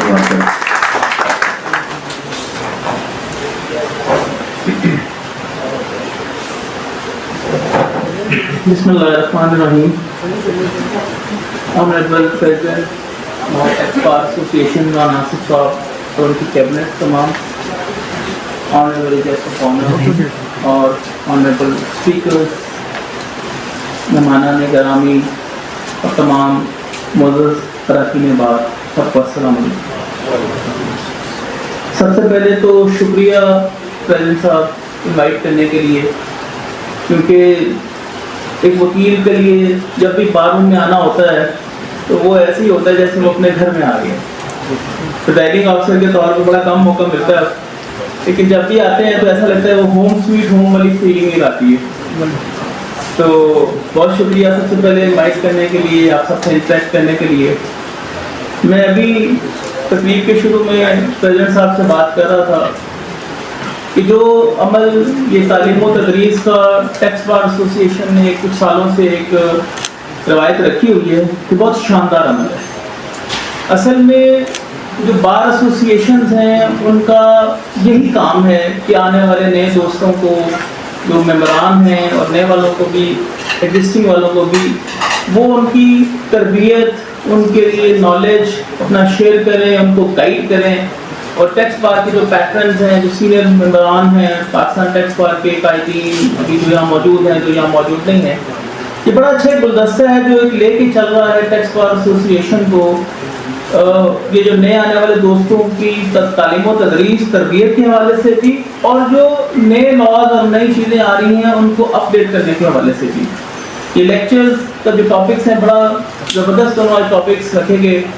आर्टिफिशियल इंटेलिजेंस बैरिस्टर साहब ने बड़ा ज़बरदस्त प्रेजेंट किया। उसी तरह कंपैरेटिव स्टडी दूसरे मेंबर स्पीकर थे, उन्होंने जो एनॉमलीज और जो उन्होंने पॉइंट आउट की डेफिशिएंसीज बड़ा ज़बरदस्त दोनों तरीके से इन्होंने बयान की। तो आर्टिफिशियल इंटेलिजेंस के बारे में थोड़ा सा इतना ही कहूँगा कि ये आने वाले वक्त का एक कहने की ज़रूरत है।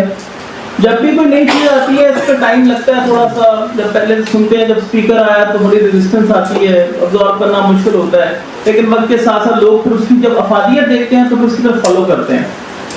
पिछले कुछ सालों में बहुत तेज़ी से टेक्नोलॉजी, पिछले 50-100 सालों में अगर आप देखें तो बहुत तेज़ी से साइंस ने तरक्की की है। इंटरनेट डेवलप हुआ, उसके अलावा और जो डिवाइसेस हैं डेवलप हुई, इंसान का काम आसान कर दिया है। शुक्र है बैरिस्टर साहब ने मुझे कहा कि इंसान की ज़रूरत ख़त्म नहीं होगी, काम आसान होगा, ज़रूरत ख़त्म नहीं होगी। क्योंकि ये वाकई एक बहुत ये डिस्कशन की चीज़ रहती है कि क्या आर्टिफिशियल इंटेलिजेंस के आने से जो इंसान है उसकी वो रोबोट वाला सारा काम करेंगे तो इंसान क्या करेंगे।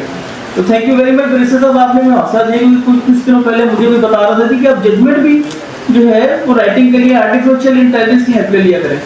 हम तो सर अभी हमें आदत नहीं है, ना हमें नॉलेज एंड एक्सपर्टीज़ है, हम तो पुराने ही तरीके से चल रहे हैं। लेकिन on a serious note, yes it is the future of the Mankind. और जो नए दोस्त आए हैं और जो एग्जिस्टिंग है सबके लिए मैं समझता हूँ बहुत ज़रूरी है इसको अपने अपने हवाले से अपडेट करना। और टैक्स के लॉयर्स के लिए मैं एक चीज़ कहता हूँ कि इनकी अडेप्टेबिलिटी सबसे ज़्यादा है। फॉर एग्जाम्पल जो सिविल के लॉयर्स हैं, जो क्रिमिनल के लॉयर्स हैं, उनकी जो एक्सपर्टीज है वो सिविल लॉज में है। तो सिविल लॉ में तो अमेंडमेंट कोई आनी है, कोई लेटेस्ट अपडेट आनी है तो उनको 2 साल में एक दफ़ा आएगी, 5 साल में एक दफ़ा आएगी। टैक्स लॉज ऐसे हैं जिसने हर साल अपडेट होना है और 1 साल में कई दफ़ा अपडेट होना है। तो जो टैक्स लॉयर्स हैं उनके लिए उनकी एक्सपर्टीज में भी है ये शामिल, और उनकी ये प्रैक्टिस में भी शामिल है कि वो अपने आप को जो रिसेंट डेवलपमेंट्स हैं, अमेंडमेंट्स हैं, उनको अपने आप से अपडेट रखें।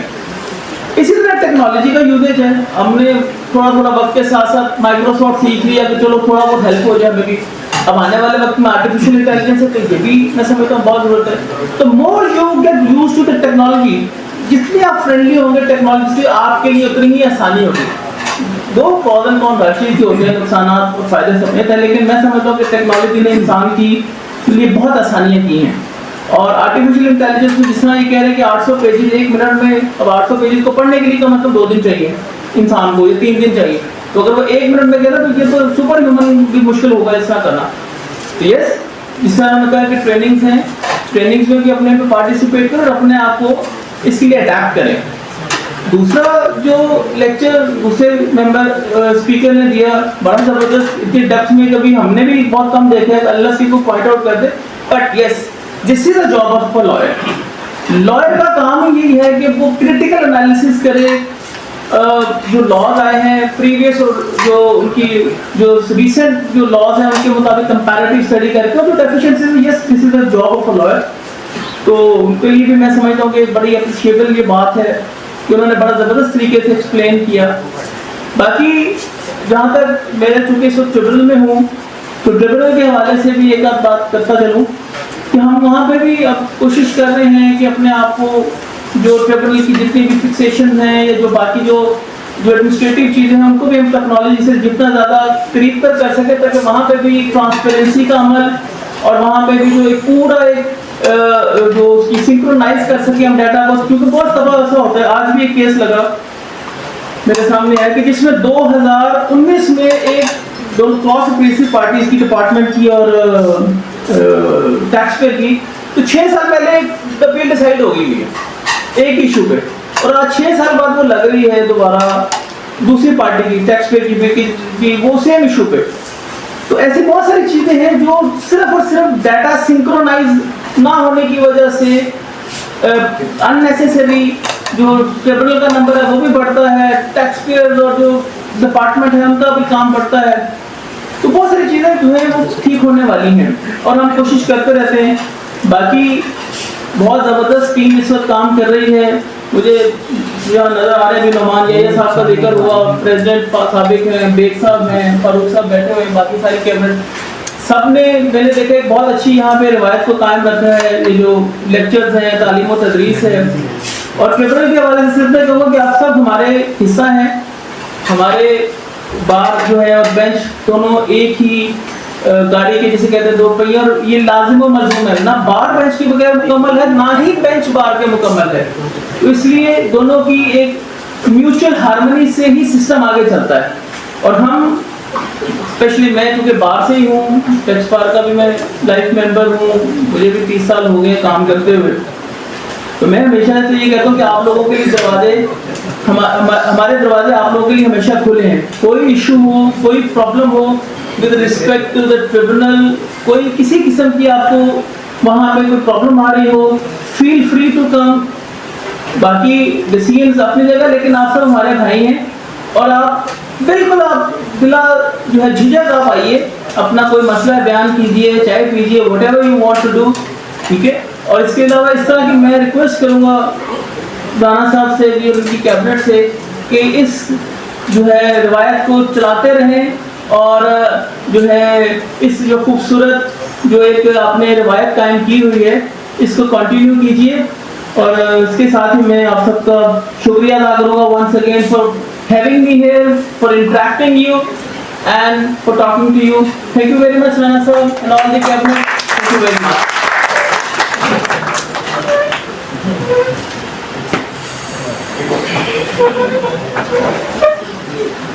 Thank you so much, sir, for your appreciation.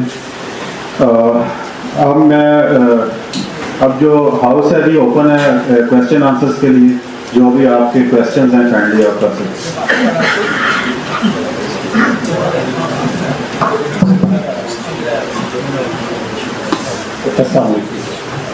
मेरा सर आप काइंडली इधर आ जाए, मिर्जा साहब को हम माइक दे देते हैं। आप बैठे जवान आदमी अच्छा, पहले आर्टिफिशियल इंटेलिजेंस के हवाले से थोड़ी सी डिस्कशन कर लेते हैं सर। जैसे कि बार बार इस चीज़ के ऊपर फोकस किया गया कि ट्रेनिंग जो है वो बहुत ज़्यादा इम्पोर्टेंट है। तो सर ट्रेनिंग जो है हम इधर डिफरेंट सेमिनार्स करते हैं, फॉर द टाइम थोड़ी सी इन्फॉर्मेशन मिलती है और हम चले जाते हैं। अब इसकी प्रॉपर जो ट्रेनिंग है, अगर कोई इंस्टीट्यूट है आपका तो अभी प्लान है ना इसको करने का, तो वो उसके बारे में थोड़ा सा बता देंगे। तो प्रॉपर फोरम कौन सा है जहाँ से हम ये ट्रेनिंग ले सकते हैं आर्टिफिशियल इंटेलिजेंस के बारे में। अब आर्टिफिशियल इंटेलिजेंस के साथ कुछ चीज़ें और भी हैं, जैसे जेमिनी है या आप चैट जीपीटी की बात कर रहे हैं कि इसके आपके पब्लिक फोरम है। और ये क्या ये पाइथन जो लैंग्वेज है मशीन लर्निंग, क्या ये हमारे लिए ज़रूरी है कि इररेलेवेंट है, डाटा साइंस वगैरह, इसके बारे में थोड़ा सा बता दें। और ये जो आपने जो आर्टिफिशियल इंटेलिजेंस के टूल्स हैं, कि जितने भी टूल्स हैं आपने जैसे हार्वी का बताया, क्या हार्वी जो है वो क्या पेड है, इस पर कैसे एक्सेस है।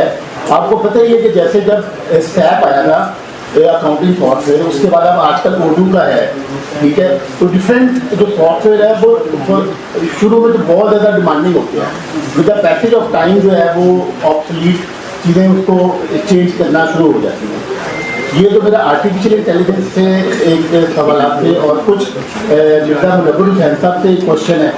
सर से मेरा क्वेश्चन है, सर जैसे हम 25 की रिटर्न फाइल कर रहे हैं, इसमें सर वो टीचर्स की जो डिडक्शन है, टैक्स डिडक्शन है, वो जितनी इनकम लगती है उसका खुली हुई है, उसमें रिबेट नहीं आता। तो वो डिडक्शन तो गवर्नमेंट ने जो है ये लोकल गवर्नमेंट ने उन्होंने काट ली है, इसका हमने क्या ट्रीटमेंट करना है। और 7E के हवाले से, तो 7E के अंदर एक एग्जाम्पशन या स्टे ग्रांटेड की एक ऑप्शन आती है, और 7E का जो मैटर है वो सुप्रीम कोर्ट में भी पेंडिंग है, ठीक है। तो क्या हम 7E की वर्किंग करें, क्या वहाँ पे जाके फेयर मार्केट वैल्यू जो है, जो FBI के रेट दिए हैं उसके मुताबिक कैलकुलेशन करें, उसको फिल करें, उसके बारे में थोड़ा सा बता दें। तो मैं थोड़ा सा फर्स्ट टर्न। अच्छा, आपने बड़ी इंटरेस्टिंग बात की, आपने कहा कि जो जेमिनी है, चैट जीपीटी है, ये सब कुछ है। अच्छा, दुनिया में जो है इस वक्त सिर्फ 3 ही मेन कंट्रीज हैं जहाँ पे, रीजन्स में कहूँगा, जहाँ पे AI इस वक्त डोमिनेट कर रहा है। एक चाइना के अपने मॉडल्स हैं, एक US के अपने मॉडल्स हैं, और यूरोप आ रहा है मार्केट। तो जहाँ आप जेमिनी की बात करते हैं या आप ओपन AI की बात कर रहे हैं, इनके पीछे कंपनी सेम है, सारी artificial intelligence, the purpose is exactly the same, उसमें कोई चेंज नहीं है। एक ही लेट्स से कंप्यूटिंग पावर कुछ है, किसी की कुछ है। फॉर एग्जांपल अगर आप ट्विटर इस्तेमाल करते हो, जिसको आप X कहते हैं, वहाँ पे ग्रॉक है। So those are different names of AI, number 1। Number 2, वो जो आप बात कर रहे हैं ना ट्रेनिंग्स की, बिल्कुल ट्रेनिंग्स अवेलेबल है। फॉर एग्जांपल यूके के अंदर लंडन स्कूल ऑफ इकोनॉमिक्स करवाता है training, it's for about 14 days, but the cost is too high, it's like around 4,000-5,000 pounds for those 12 to 14 days. So Pakistan के अंदर अभी इफेक्टिवली अगर मैं देखूँ, this is why I am starting it, तो पाकिस्तान में मैंने पहले ढूंढा कि मैं अगर खुद वहाँ यहाँ से कहीं से सीख लूँ, लेकिन then I have to go, I have to learn my self. इसलिए अब पाकिस्तान में हमें फर्स्ट इंशाल्लाह I am launching, and I think we'll be the first ones, but we will not be the last ones. और मैंने जो centric training बनाई है वो in line with real life situations बनाई है, जो हम लोग पाकिस्तान में एज लॉयर्स फेस कर रहे हैं, not on something that the West is facing, because their laws, their application of the law is different. इसके अलावा आपने एक जिक्र किया पाइथन का। Now Python is a language just like C++ language है, Java एक language है। देखिए, programming is a different field altogether, that's IT। हमें वो जानने की जरूरत नहीं है। ऑन द कॉन्ट्ररी, अगर anybody is going to become eventually redundant, it is these people. Why? Because AI can program things for you, right? So आपको क्या पता होना चाहिए? आपको सिर्फ जो ट्रेनिंग चाहिए ना, जो आप मेरे ख्याल से आपका सवाल था, आपको ट्रेनिंग चाहिए on how to actually interact with AI, how to use these tools, because machine जो है वो लिमिटेड कमांड पे, लिमिटेड वर्ड्स के ऊपर बेहतरीन आउटपुट देती है। हम कोशिश करते हैं कि हम मैक्सिमाइज करें बातों को, and it keeps on going. So it's a very straightforward procedure, but the trainings are going to be targeted towards the use of these tools. जैसे हार्वी हो गया, हार्वी के फ्री वर्जन्स भी हैं, लेट्स से अगर आप इसकी demo के ऊपर रजिस्टर होते हैं, but again like I said कि अगर आपका यूज कम है तो उसको अल्टरनेटिव्स भी आ रहे हैं, चाइनीज भी आ रहे हैं। So there are 20 ways to, I would say, Sunday in this scenario कि जिसके अंदर आपके पास access आ जाएगी, and I will obviously in those courses we will be guiding you on that. ठीक है specifically. So I think फिर को कहते हैं. अच्छा जी, मैं सिर्फ उन क्वेश्चन को आंसर करूंगा जो आज के टॉपिक्स हैं. बाकी माशाल्लाह खासे एक्सपर्ट्स मौजूद हैं, आप उनसे पूछ सकते हैं. जहाँ तक टीचर्स रिबेट की बात है तो टैक्स ईयर 2025 के लिए तो अवेलेबल है, ठीक है, तो उसमें तो कोई मसला नहीं होना चाहिए. रिटर्न में अगर आप देखें तो आपका जो बैकवर्ड ट्रेडिंग सर्टिफिकेट्स हैं उसमें आज़ाद बना और इसमें उसको भी अगर मैं शामिल कर लेता तो आपको नज़र आता कि कानून क्या है, उसके बाद SROs क्या कहते हैं, उसके बाद जो सर्कुलर्स और एक्सप्लेनेशन है वो क्या कहती हैं, और एंड में पता चलता है कि उन्हें खुद नहीं पता कि उन्होंने क्या करना है. और यही डिफेक्ट हो रहा है जब आप रिटर्न फाइल करते हैं और जिसमें बैबू सर्टिफिकेट की बात होती है. ये मसाइल हैं और इनका हल बार से ही तलाश करना है, अदरवाइज ये मसाइल चलते हैं. देखो जी, बार को मैंने 2 साल पहले तो 7 सफ़े की एक डिटेल दी, उसमें पाकिस्तान टैक्स बार भी शामिल था और अब तशरीफ था. उसमें मैंने टाइटल उसका दिया था unconstitutional provisions in the income tax and sale tax law.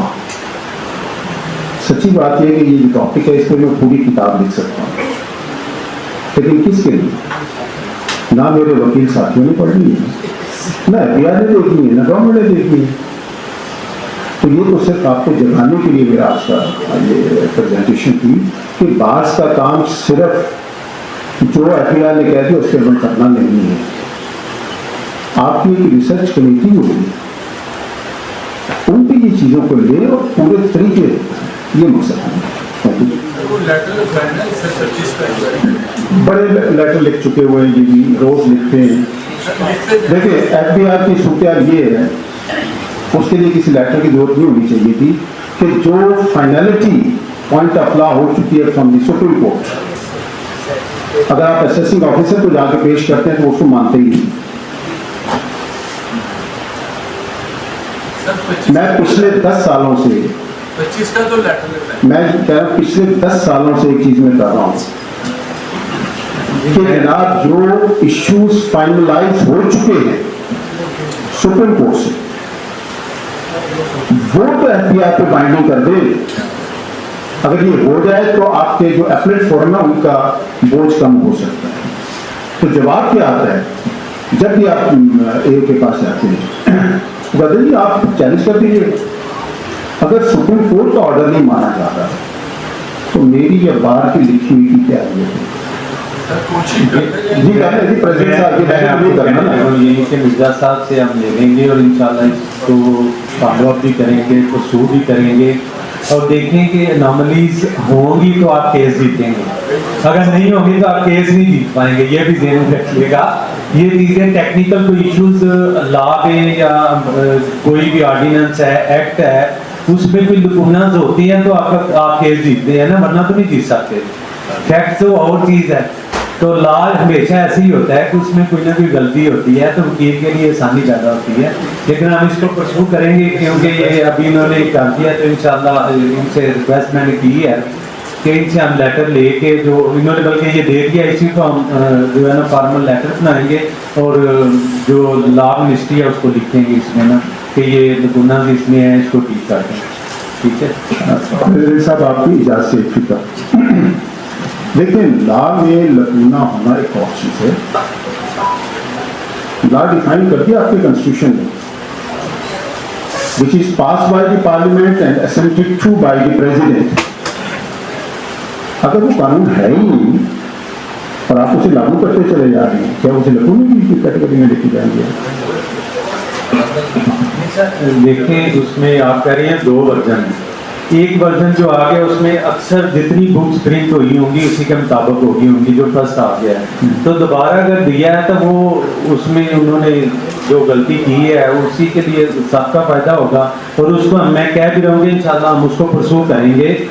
देखिए वो असल में है तो फ्रॉड कि पहले उन्होंने कुछ और ऐड किया है, अपलोड किया है और अब उन्होंने चेंज कर दिया है, तो वो जो है ना दोनों हमारे पास मौजूद हैं, वो उससे ट्राई भी कर सकते हैं। एक लड़ाई है ना तो वो हम जरूर लड़ेंगे अपने फोरम के लिए, इंशाल्लाह लेटर लिखेंगे और उनको परसू करेंगे। बड़ी माजरत के साथ मैं आर्गू नहीं करता होता, लेकिन बात यह है कि मेरी आज की इस मगजमारी का एक ही मकसद है, और अगर मेरा प्रेसिडेंट भी उसको समझ पा रहा तो वाकई में क्या समझ है। मकसद ये है, मैं बड़ी माजरत के साथ और आगे मैं बिल्कुल कतई नहीं करता होगा। बात यह है कि एफबीआई के पास पूरा इख्तियार है कानून साजी करवाने का, उसको सामने रखते हुए कानून बनाए। अगर कानून बना ही नहीं उसे अनोमलीज की ना कैटेगरी में ले सकते हैं, ना उसे हम फायदा उठा सकते हैं, ना ही ये एक हरकत हुई कि उसके नतीजे में बार बार होती जा रही है। अगर पहली स्टेज पे 2019 में इसे चैलेंज कर लिया जाता पूरे तरीके से तो ये दो गदर जारी ना होते। मैंने रिक्वेस्ट की है आपको कि इंशाल्लाह जो है ना हम इसको परसू करेंगे और लेके चलेंगे, साथ साथ अपने मेंबरान को बताना भी है ना कि उनके लिए भी आसानी है। जी इंशाल्लाह इसको परसू करेंगे लेटर लिख के, जो इन्होंने अपनी प्रेजेंटेशन दी है वो मेरे पास मौजूद है, ग्रुप में भी शेयर हो जाएंगी और इसको इंशाल्लाह परसू भी करेंगे लेटर फॉर्मेट में आके ना, तो इसको परसू करेंगे।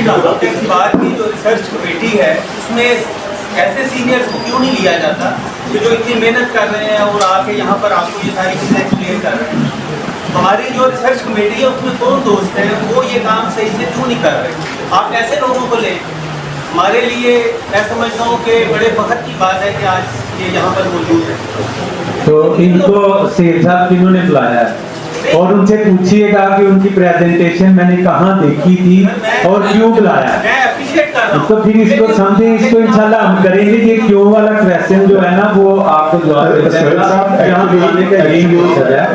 एक्चुअली ये मुझे तमाम कैबिनेट ने बाहर इन चीज़ों के लिए कहा, मैं ये इनकी तरफ से रुकावट नहीं है, मैं ही कुछ नालायक हूँ जो अब फोरम्स पे कम ही जाता हूँ, ये इनकी तरफ से कोई रुकावट नहीं। ना इससे पिछली कैबिनेट ना उससे पिछली सारे लोग ही अल्लाह इन्हें खुश रखे ये बात करते रहते हैं, मैं ही नालायक, मैं नहीं आता।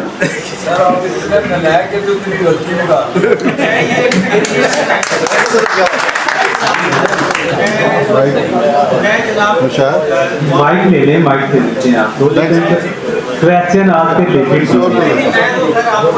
गुजारिश करने लगा हूँ। मैं सदर साहब को एक छोटी सी गुजारिश ये करना चाह रहा हूँ कि ऐसे काबिल लोगों को सामने लाया जाए। यहाँ लाहौर टैक्स बार में ऐसे लोगों की अशद ज़रूरत है। हमें जो है वो फ़ोटो सेशन नहीं चाहिए, हमें इस तरह के लोगों की यहाँ पर इनका आना इनको आना चाहिए।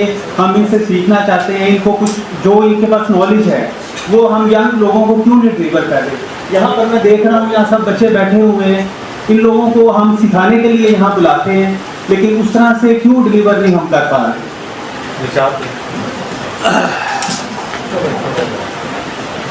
साहब ये डिलीवर करवाने के लिए आपको बुलाया गया और उनको भी रिक्वेस्ट की है, वो हमारे इनविटेशन पे आए हैं।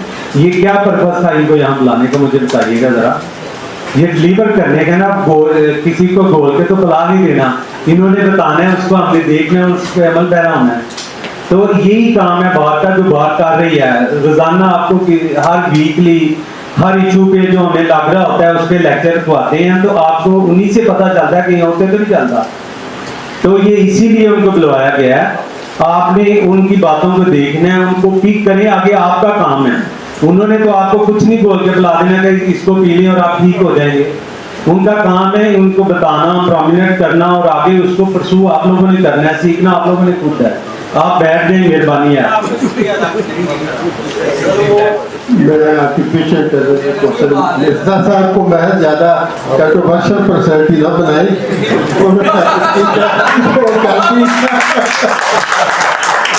तो सर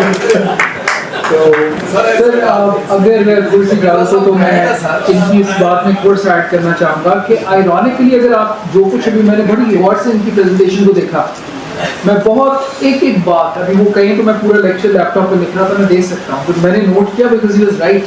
लेकिन अगर तो ये इंटेंशनल नहीं है और ये सारी क्लरिकल इश्यूज हैं और इनकॉम्पिटेंस हैं, तो वुड यू बिलीव कि ये जो डॉक्यूमेंटेशन है 2019 से 2025 की, इसकी uploading will not be more than 25 minutes. AI can sort out all the ambiguities in under I don't know 3-4 minutes, और अगर आप उसको कहेंगे पिटिशन भी आपको ड्राफ्ट कर देगा। अब इंटरेस्टिंग बात ये है कि ये बल्कि वो जो कहते हैं ना लेक्चर से कनेक्ट हो गया। The reason I was telling you कि this is where the world is moving is कि आगे आने वाले वक्तों में ये गुंजाइशें खत्म हो जाएंगी, क्योंकि इन सारे इदारों के पास ये सारी इंफॉर्मेशन होगी और एक सेकंड लगेगा कि डेटा अपलोड हुई और ये यहाँ पे कॉन्ट्रडिक्शन आ रही है, क्लैश आ रही है। जैसे मैंने आपको उस फैसले का बताया था जो मैंने AI पे चेक किया, तो उस कंट्री की, चलो मैं बता देता हूँ, जापान की बात हो रही है। Japan is the first world country, बड़े कॉम्पिटेंट लोग हैं, उनसे मैनेज नहीं हो रहा है। 5 फैसले 5 म्यूनिसिपैलिटीज के अंदर फर्क जजमेंट अप्लाई हुई है, उनको पता ही नहीं। व्हाई? बिकॉज वो कहते हैं ना डॉक्यूमेंट्स का फिलंदा ह्यूमनली पॉसिबल नहीं।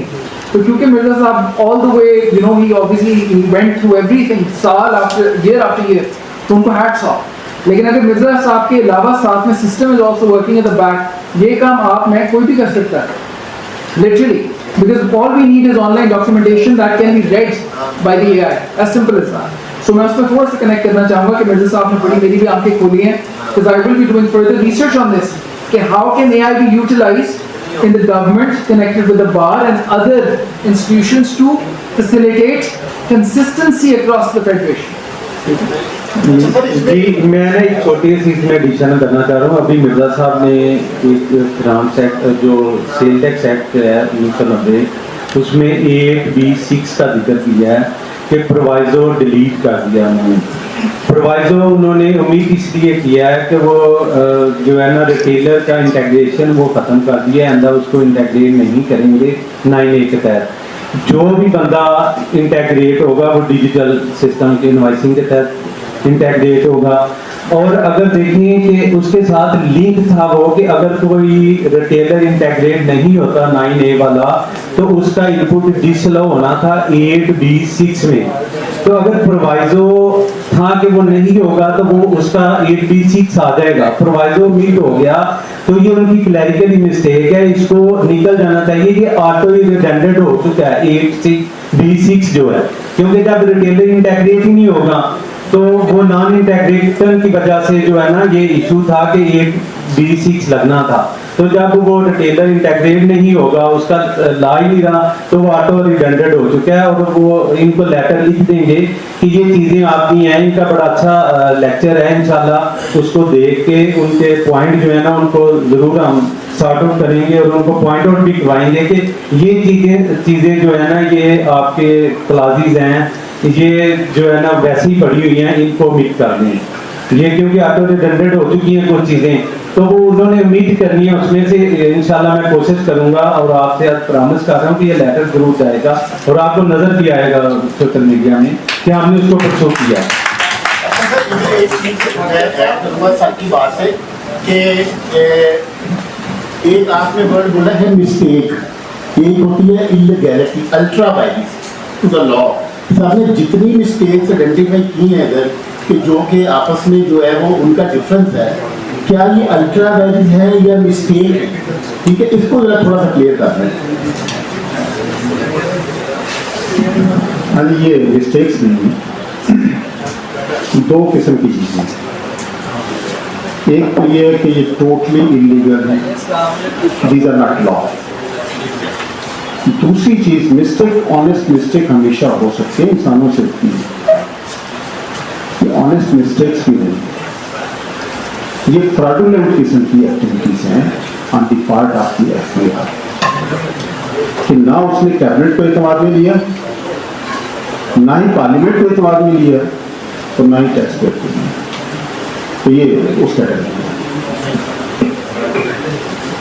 ये सर्टिफिकेशन जब भी हमने उसको इस्तेमाल किया है, कोई क्यूरी दिया या कोई क्वेश्चन किया है, उसमें बस रूटीन सा जवाब आ जाता है, कोई खास इंटेलेक्चुअल डेप्थ स्टडी का रिसर्च वर्क नहीं है।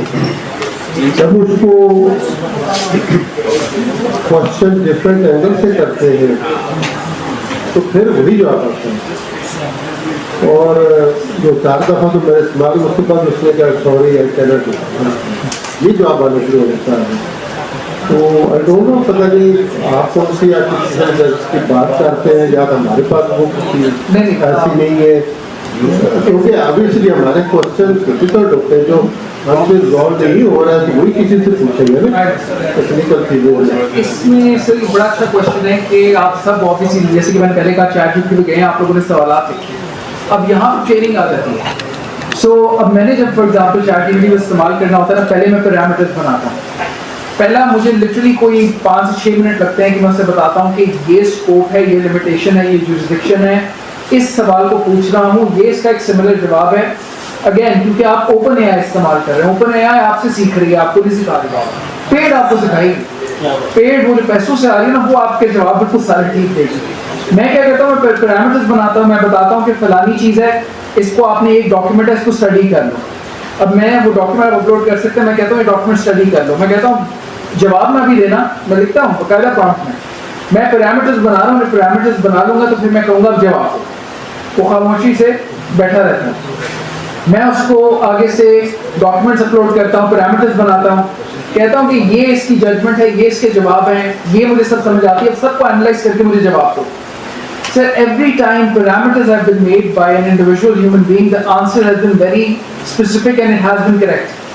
जहाँ पर हम कहते हैं ना कि AI को हमने कोई चीज़ दी और उसने सही जवाब नहीं दिया, वहाँ पर आप एक काम कीजिएगा, कभी उसी जो आपने कमांड्स दी हैं उन्हें कॉपी पेस्ट करें AI में और कहें मुझे बताओ तो मैं समझ के आई है मेरे इन सवालात से, मुझे उसके सेलिएंट फीचर्स बता दो, एक लफ्ज़ इस्तेमाल कर लीजिए, वो आपको कुछ और बता रहा होगा, कहीं मेरा कोई मतलब नहीं था।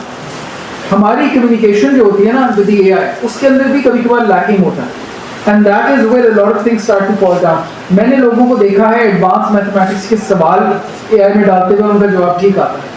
अगर वो इतनी बड़ी कॉम्प्लिकेशन को through logic, through omittance and through analysis resolve कर सकती है, तो फिर उसके अंदर वही वाली बात फिर घूम के आ जाती है trainings. If you know exactly what command prompts you have to put into ChatGPT, you know exactly how the documentation has to be laced, कैसे करके आपने, इसको हम कहते हैं क्यूबिंग। तो क्यूबिंग का कॉन्सेप्ट ये है कि हम एक क्यूब बनाते हैं दीवारों का उसके इर्द ChatGPT के फॉर एग्जांपल, और कहते हैं इस क्यूब के बाहर नहीं जाना, तुमने गवर्नमेंट के सोर्सेज नहीं देखना, तुमने XYZ पास एक्सपीरियंस अपना नहीं देखना, मैं तुम्हें एक क्यूब बना के दे रहा हूँ which is covered from all sides, और ये उसके restrictions हैं, ये उसकी bifurcations है, उसको यहाँ से काट रहा हूँ। फिर जब भी उसने जवाब दिया ना, इंक्लूडिंग जो पिटिशंस उसने ड्राफ्ट करके मुझे दिए हैं, मैं on a very serious note, I recently tried this, मैंने एक बड़े अच्छे हैं हमारे दोस्त हैं, मैं नाम नहीं लूँगा उनका, उनको मैंने कहा सर एक पिटिशन ड्राफ्ट करनी है इसके ऊपर, आपके ख्याल पॉइंट्स क्या है। ChatGPT ने मुझे कहा कि इन शख्सियत की पिछली 5 पिटिशन मुझे दे दो। मैंने 5 पिटिशन सर की अपलोड कर दी। मैंने कहा इनको देखते हुए बता दो इनने में क्या प्रेयर लिखनी है। Can you imagine 97% prayer was exactly what he gave me. उसने सांचा बना लिया of the practitioner. I have done this and I am telling you कि जजेस की मैंने 15 20 जजमेंट्स अपलोड करके पहले ChatGPT से एस्टिमेट करवाया है कि मुझे बताओ जजमेंट क्या देगा। वो उनका बकायदा नीचे मुझे डिटेल देता है कि this is how he thinks, और वो इसके ऊपर ये जजमेंट देगी मुझे बस उससे। लेकिन अगर मैं ऊपर उनका नाम लिखूं और कहूं tell me what you will decide, this is the case scenario, it can not help you have to cube it. अच्छा, मैं एक और बड़ी इंटरेस्टिंग आप लोगों को बात बता रहा हूँ, और ये मैं मेरे पास वो पूरी चैट पड़ी हुई है। जब पाकिस्तान और इंडिया का सारा मसला चल रहा था ना, मुझे याद है अभी ये जब हम लोगों ने काउंटर अटैक नहीं किया था, मैंने जो प्रोफेशनल सोर्सेज थी ना उनकी सारी डेटा ChatGPT में डाली, और मैं भी ऑब्वियसली सबकी तरह जला बैठा था कि यार ये तो बहुत ज़्यादा औखे हुए हैं, हम कुछ कर ही नहीं रहे हैं। वो जब एक मामला चल रहा था, मैंने कहा पाकिस्तान क्या कर सकता है। उसने मुझे को 5-6 प्रॉम्प्ट्स बताई ChatGPT ने, और उसमें से एक प्रॉम्प्ट ये थी कि ये मैंने तो बताया, फ्रेंड ने मुझे एक सवाल लिखा, do you know India can escalate this. मैंने कहा इंडिया भी एस्केलेट क्यों करेगा, अभी तो वो अटैक करके गए। उसने कहा नहीं, इंडिया की हिस्ट्री को देखते हुए मैं बता रहा हूँ कि एस्केलेट कर सकते हैं, या आपके अटैक से पहले अटैक करते हैं। चैट जीपीटी की मेरे को ट्रांसलेट पड़ी थी।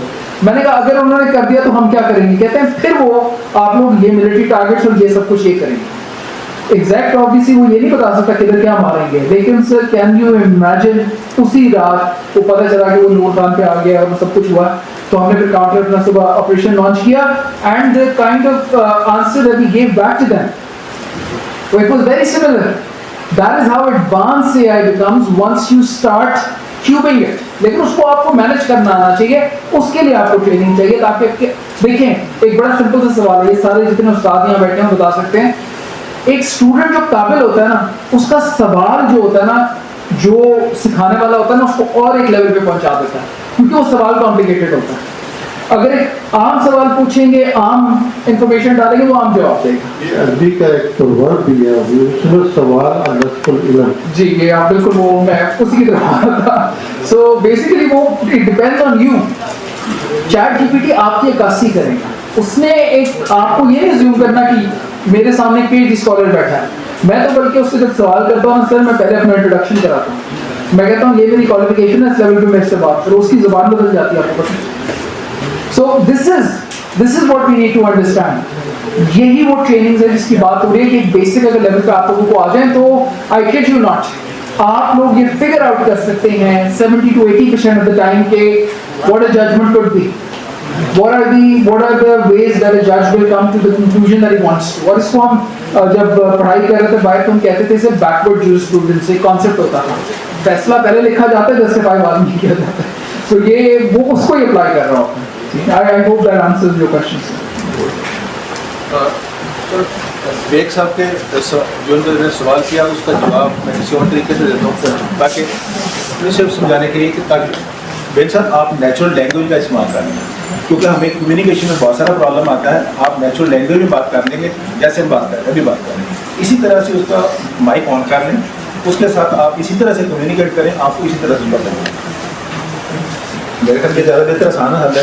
जी जी बिल्कुल, बात करें, लिखे मत, आप उससे बात नहीं कर सकते बेसिकली। अगर आप उसका वॉइस फीचर ऑन कर दें और उससे को पहले सवाल मेरे से पूछ लो, उसके बाद जवाब देना, तो आपसे 15 सवालों के अंदर आपकी पर्सनैलिटी असेसमेंट करके जवाब दें।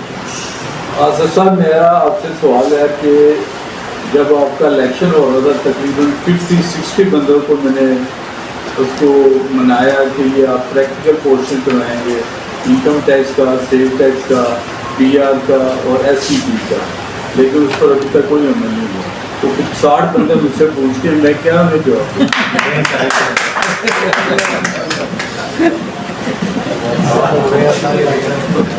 जी सर, मेरा ख्याल है कि अपना नदीम भट्ट साहब ने आपको एक्सेल की शीट बना के दी थी, ठीक है, और नेक्स्ट जो थर्सडे है उसमें प्रैक्टिकल ही रिटर्न पे सारा आपका होगा, थोड़ा सा वेट कर लें, हौसला रखा करें। मैं कहता हूँ कि मैं जो कहता हूँ वो करता हूँ, ठीक है। नेक्स्ट थर्सडे जो है ना, अभी क्योंकि ये पॉइंट इनका पिछले जो है ना, मैंने एक ICMA में एज ए गेस्ट गया था, तो मिर्जा साहब का मैंने वहाँ ये लेक्चर सुना, इनको टाइम प्रॉपरली नहीं दिया गया था शॉर्टली, तो मुझे बेटर लगा कि मेरी बार मेम्बरान के लिए ये अच्छी चीज़ है, तो मैंने उन्हें रिक्वेस्ट कर ली थी उसी वक्त कि सर ये मुझे दे दें, मैं आपको बुलाऊंगा। तो जो नेक्स्ट थर्सडे आ रहा है उस दिन रिटर्न पे ही लेक्चर है, और इंशाल्लाह आपको एक्सेल की शीट में उसकी फिगर्स एक फिगर देखें, हर कोई रिटर्न जो है ना वो सेपरेट ट्रीट होती है, हर बंदे की इनकम ट्रीट सेपरेट है, हर बंदे की सोर्स ऑफ इनकम दूसरी तरह के हैं, और उसकी वेल्थ स्टेटमेंट के एसेट हैं, वो चीज़ें आपको वो बनानी, यहाँ पे एक्सेल की शीट बना के दिखाएंगे और आपको समझाएंगे कि कैसे बननी है, प्रॉफिट एंड लॉस कैसे बनना है, ट्रेडिंग अकाउंट कैसे बनना है। अगर कोई ना हो सके तो मैं खुद भी दे दूंगा इसका लेक्चर, ऐसी कोई बात नहीं।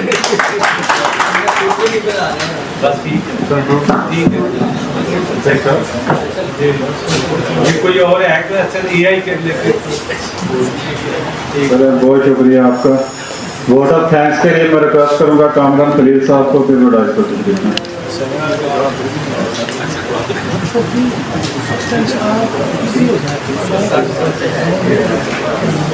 अस्सलाम वालेकुम, बिस्मिल्लाहिर्रहमानिर्रहीम। बस थोड़ा सा मैं 2-3 जो है ना सेंटेंसेस के अंदर या 1-2 मिनट के अंदर कि बेसिकली जो आर्टिफिशियल इंटेलिजेंस है ना, तो इसको आप एक एज ए टूल के तौर पे लें। ये नहीं कि उस पर हमने कोई डिपेंड करना है कि जनाब इसने, वो आपको हेल्पिंग हैंड इतना जबरदस्त है कि मैं आपको पर्सनल एक्सपीरियंस बता रहा हूँ कि हमारी 25 साल की प्रैक्टिस एक साइड पे है और मैंने पिछले 6 माह से या 7-8 माह से बच्चा एक हायर किया है जो कि इस चीज के अंदर एक्सपर्ट है, और वो मेरी प्रैक्टिस का जाविया चेंज हो गया सारा। तो आप काइंडली इसको अगर ऐड करेंगे। दूसरा, जब हमने स्टार्ट किया था टैक्स प्रैक्टिस, मुझे अपना याद है कि जब मैंने पहली दफा एनटीएन के वो परफॉर्मे देखे ना, तो मैं हालांकि I have done the BSc with double math physics मैंने किया हुआ था, तो मैंने कहा यार मुझे एनटीएन नहीं बनाना है पूरी जिंदगी, तो इतने वो काम। लेकिन जब आप किसी भी काम को करते हैं, practice makes a man perfect. आप उसके अंदर उतरते चले जाएं, आपको 4-6 माह में वो चीजें, अल्लाह पाक का निजाम है कि वो सारी चीजें आपको खुद ब खुद इंशाल्लाह आ जाएंगी। तो ये इसको जरूर अपनी जिंदगी के अंदर जो है वो ये प्रोफेशनल एक्टिविटीज के अंदर लेके आए। और today's lecture was very good. Fiza साहब का भी माशाल्लाह बड़ा ज़बरदस्त उन्होंने एनालिटिकली चीज़ों को बयान किया, तो आज काफ़ी जो है ना हमने लर्न किया। दुआ फरमा लेते हैं। बिस्मिल्लाहिर्रहमानिर्रहीम। अल्लाहुम्मा सल्ली अला मुहम्मदिन व अला आलि मुहम्मदिन कमा सल्लैता अला इब्राहीम व अला आलि इब्राहीम इन्नका हमीदुम मजीद। रब्बना आतिना फिद दुनिया हसना व फिल आखिरति हसना व क़िना अज़ाबन नार। अस्तग़फिरुल्लाहल्लज़ी ला इलाहा इल्ला हुवल हय्युल क़य्यूम व अतूबु इलैह। सल्लल्लाहु तआला अला रसूलिही अजमईन।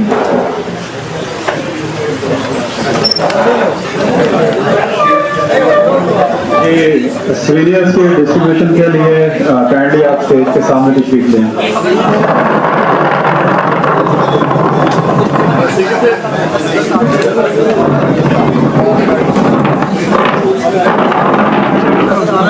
आगे ले जाए उसको लेके जाओ। जी, मैं रिक्वेस्ट करूंगा president law tax bar association Rana Mohammad Asif Rana sahab से कि वो आज के chief guest honourable member ATI Zahid Sikandar sahab को सीनियर पेश करें। सर साथ हो जाए आप भी प्लीज। यस।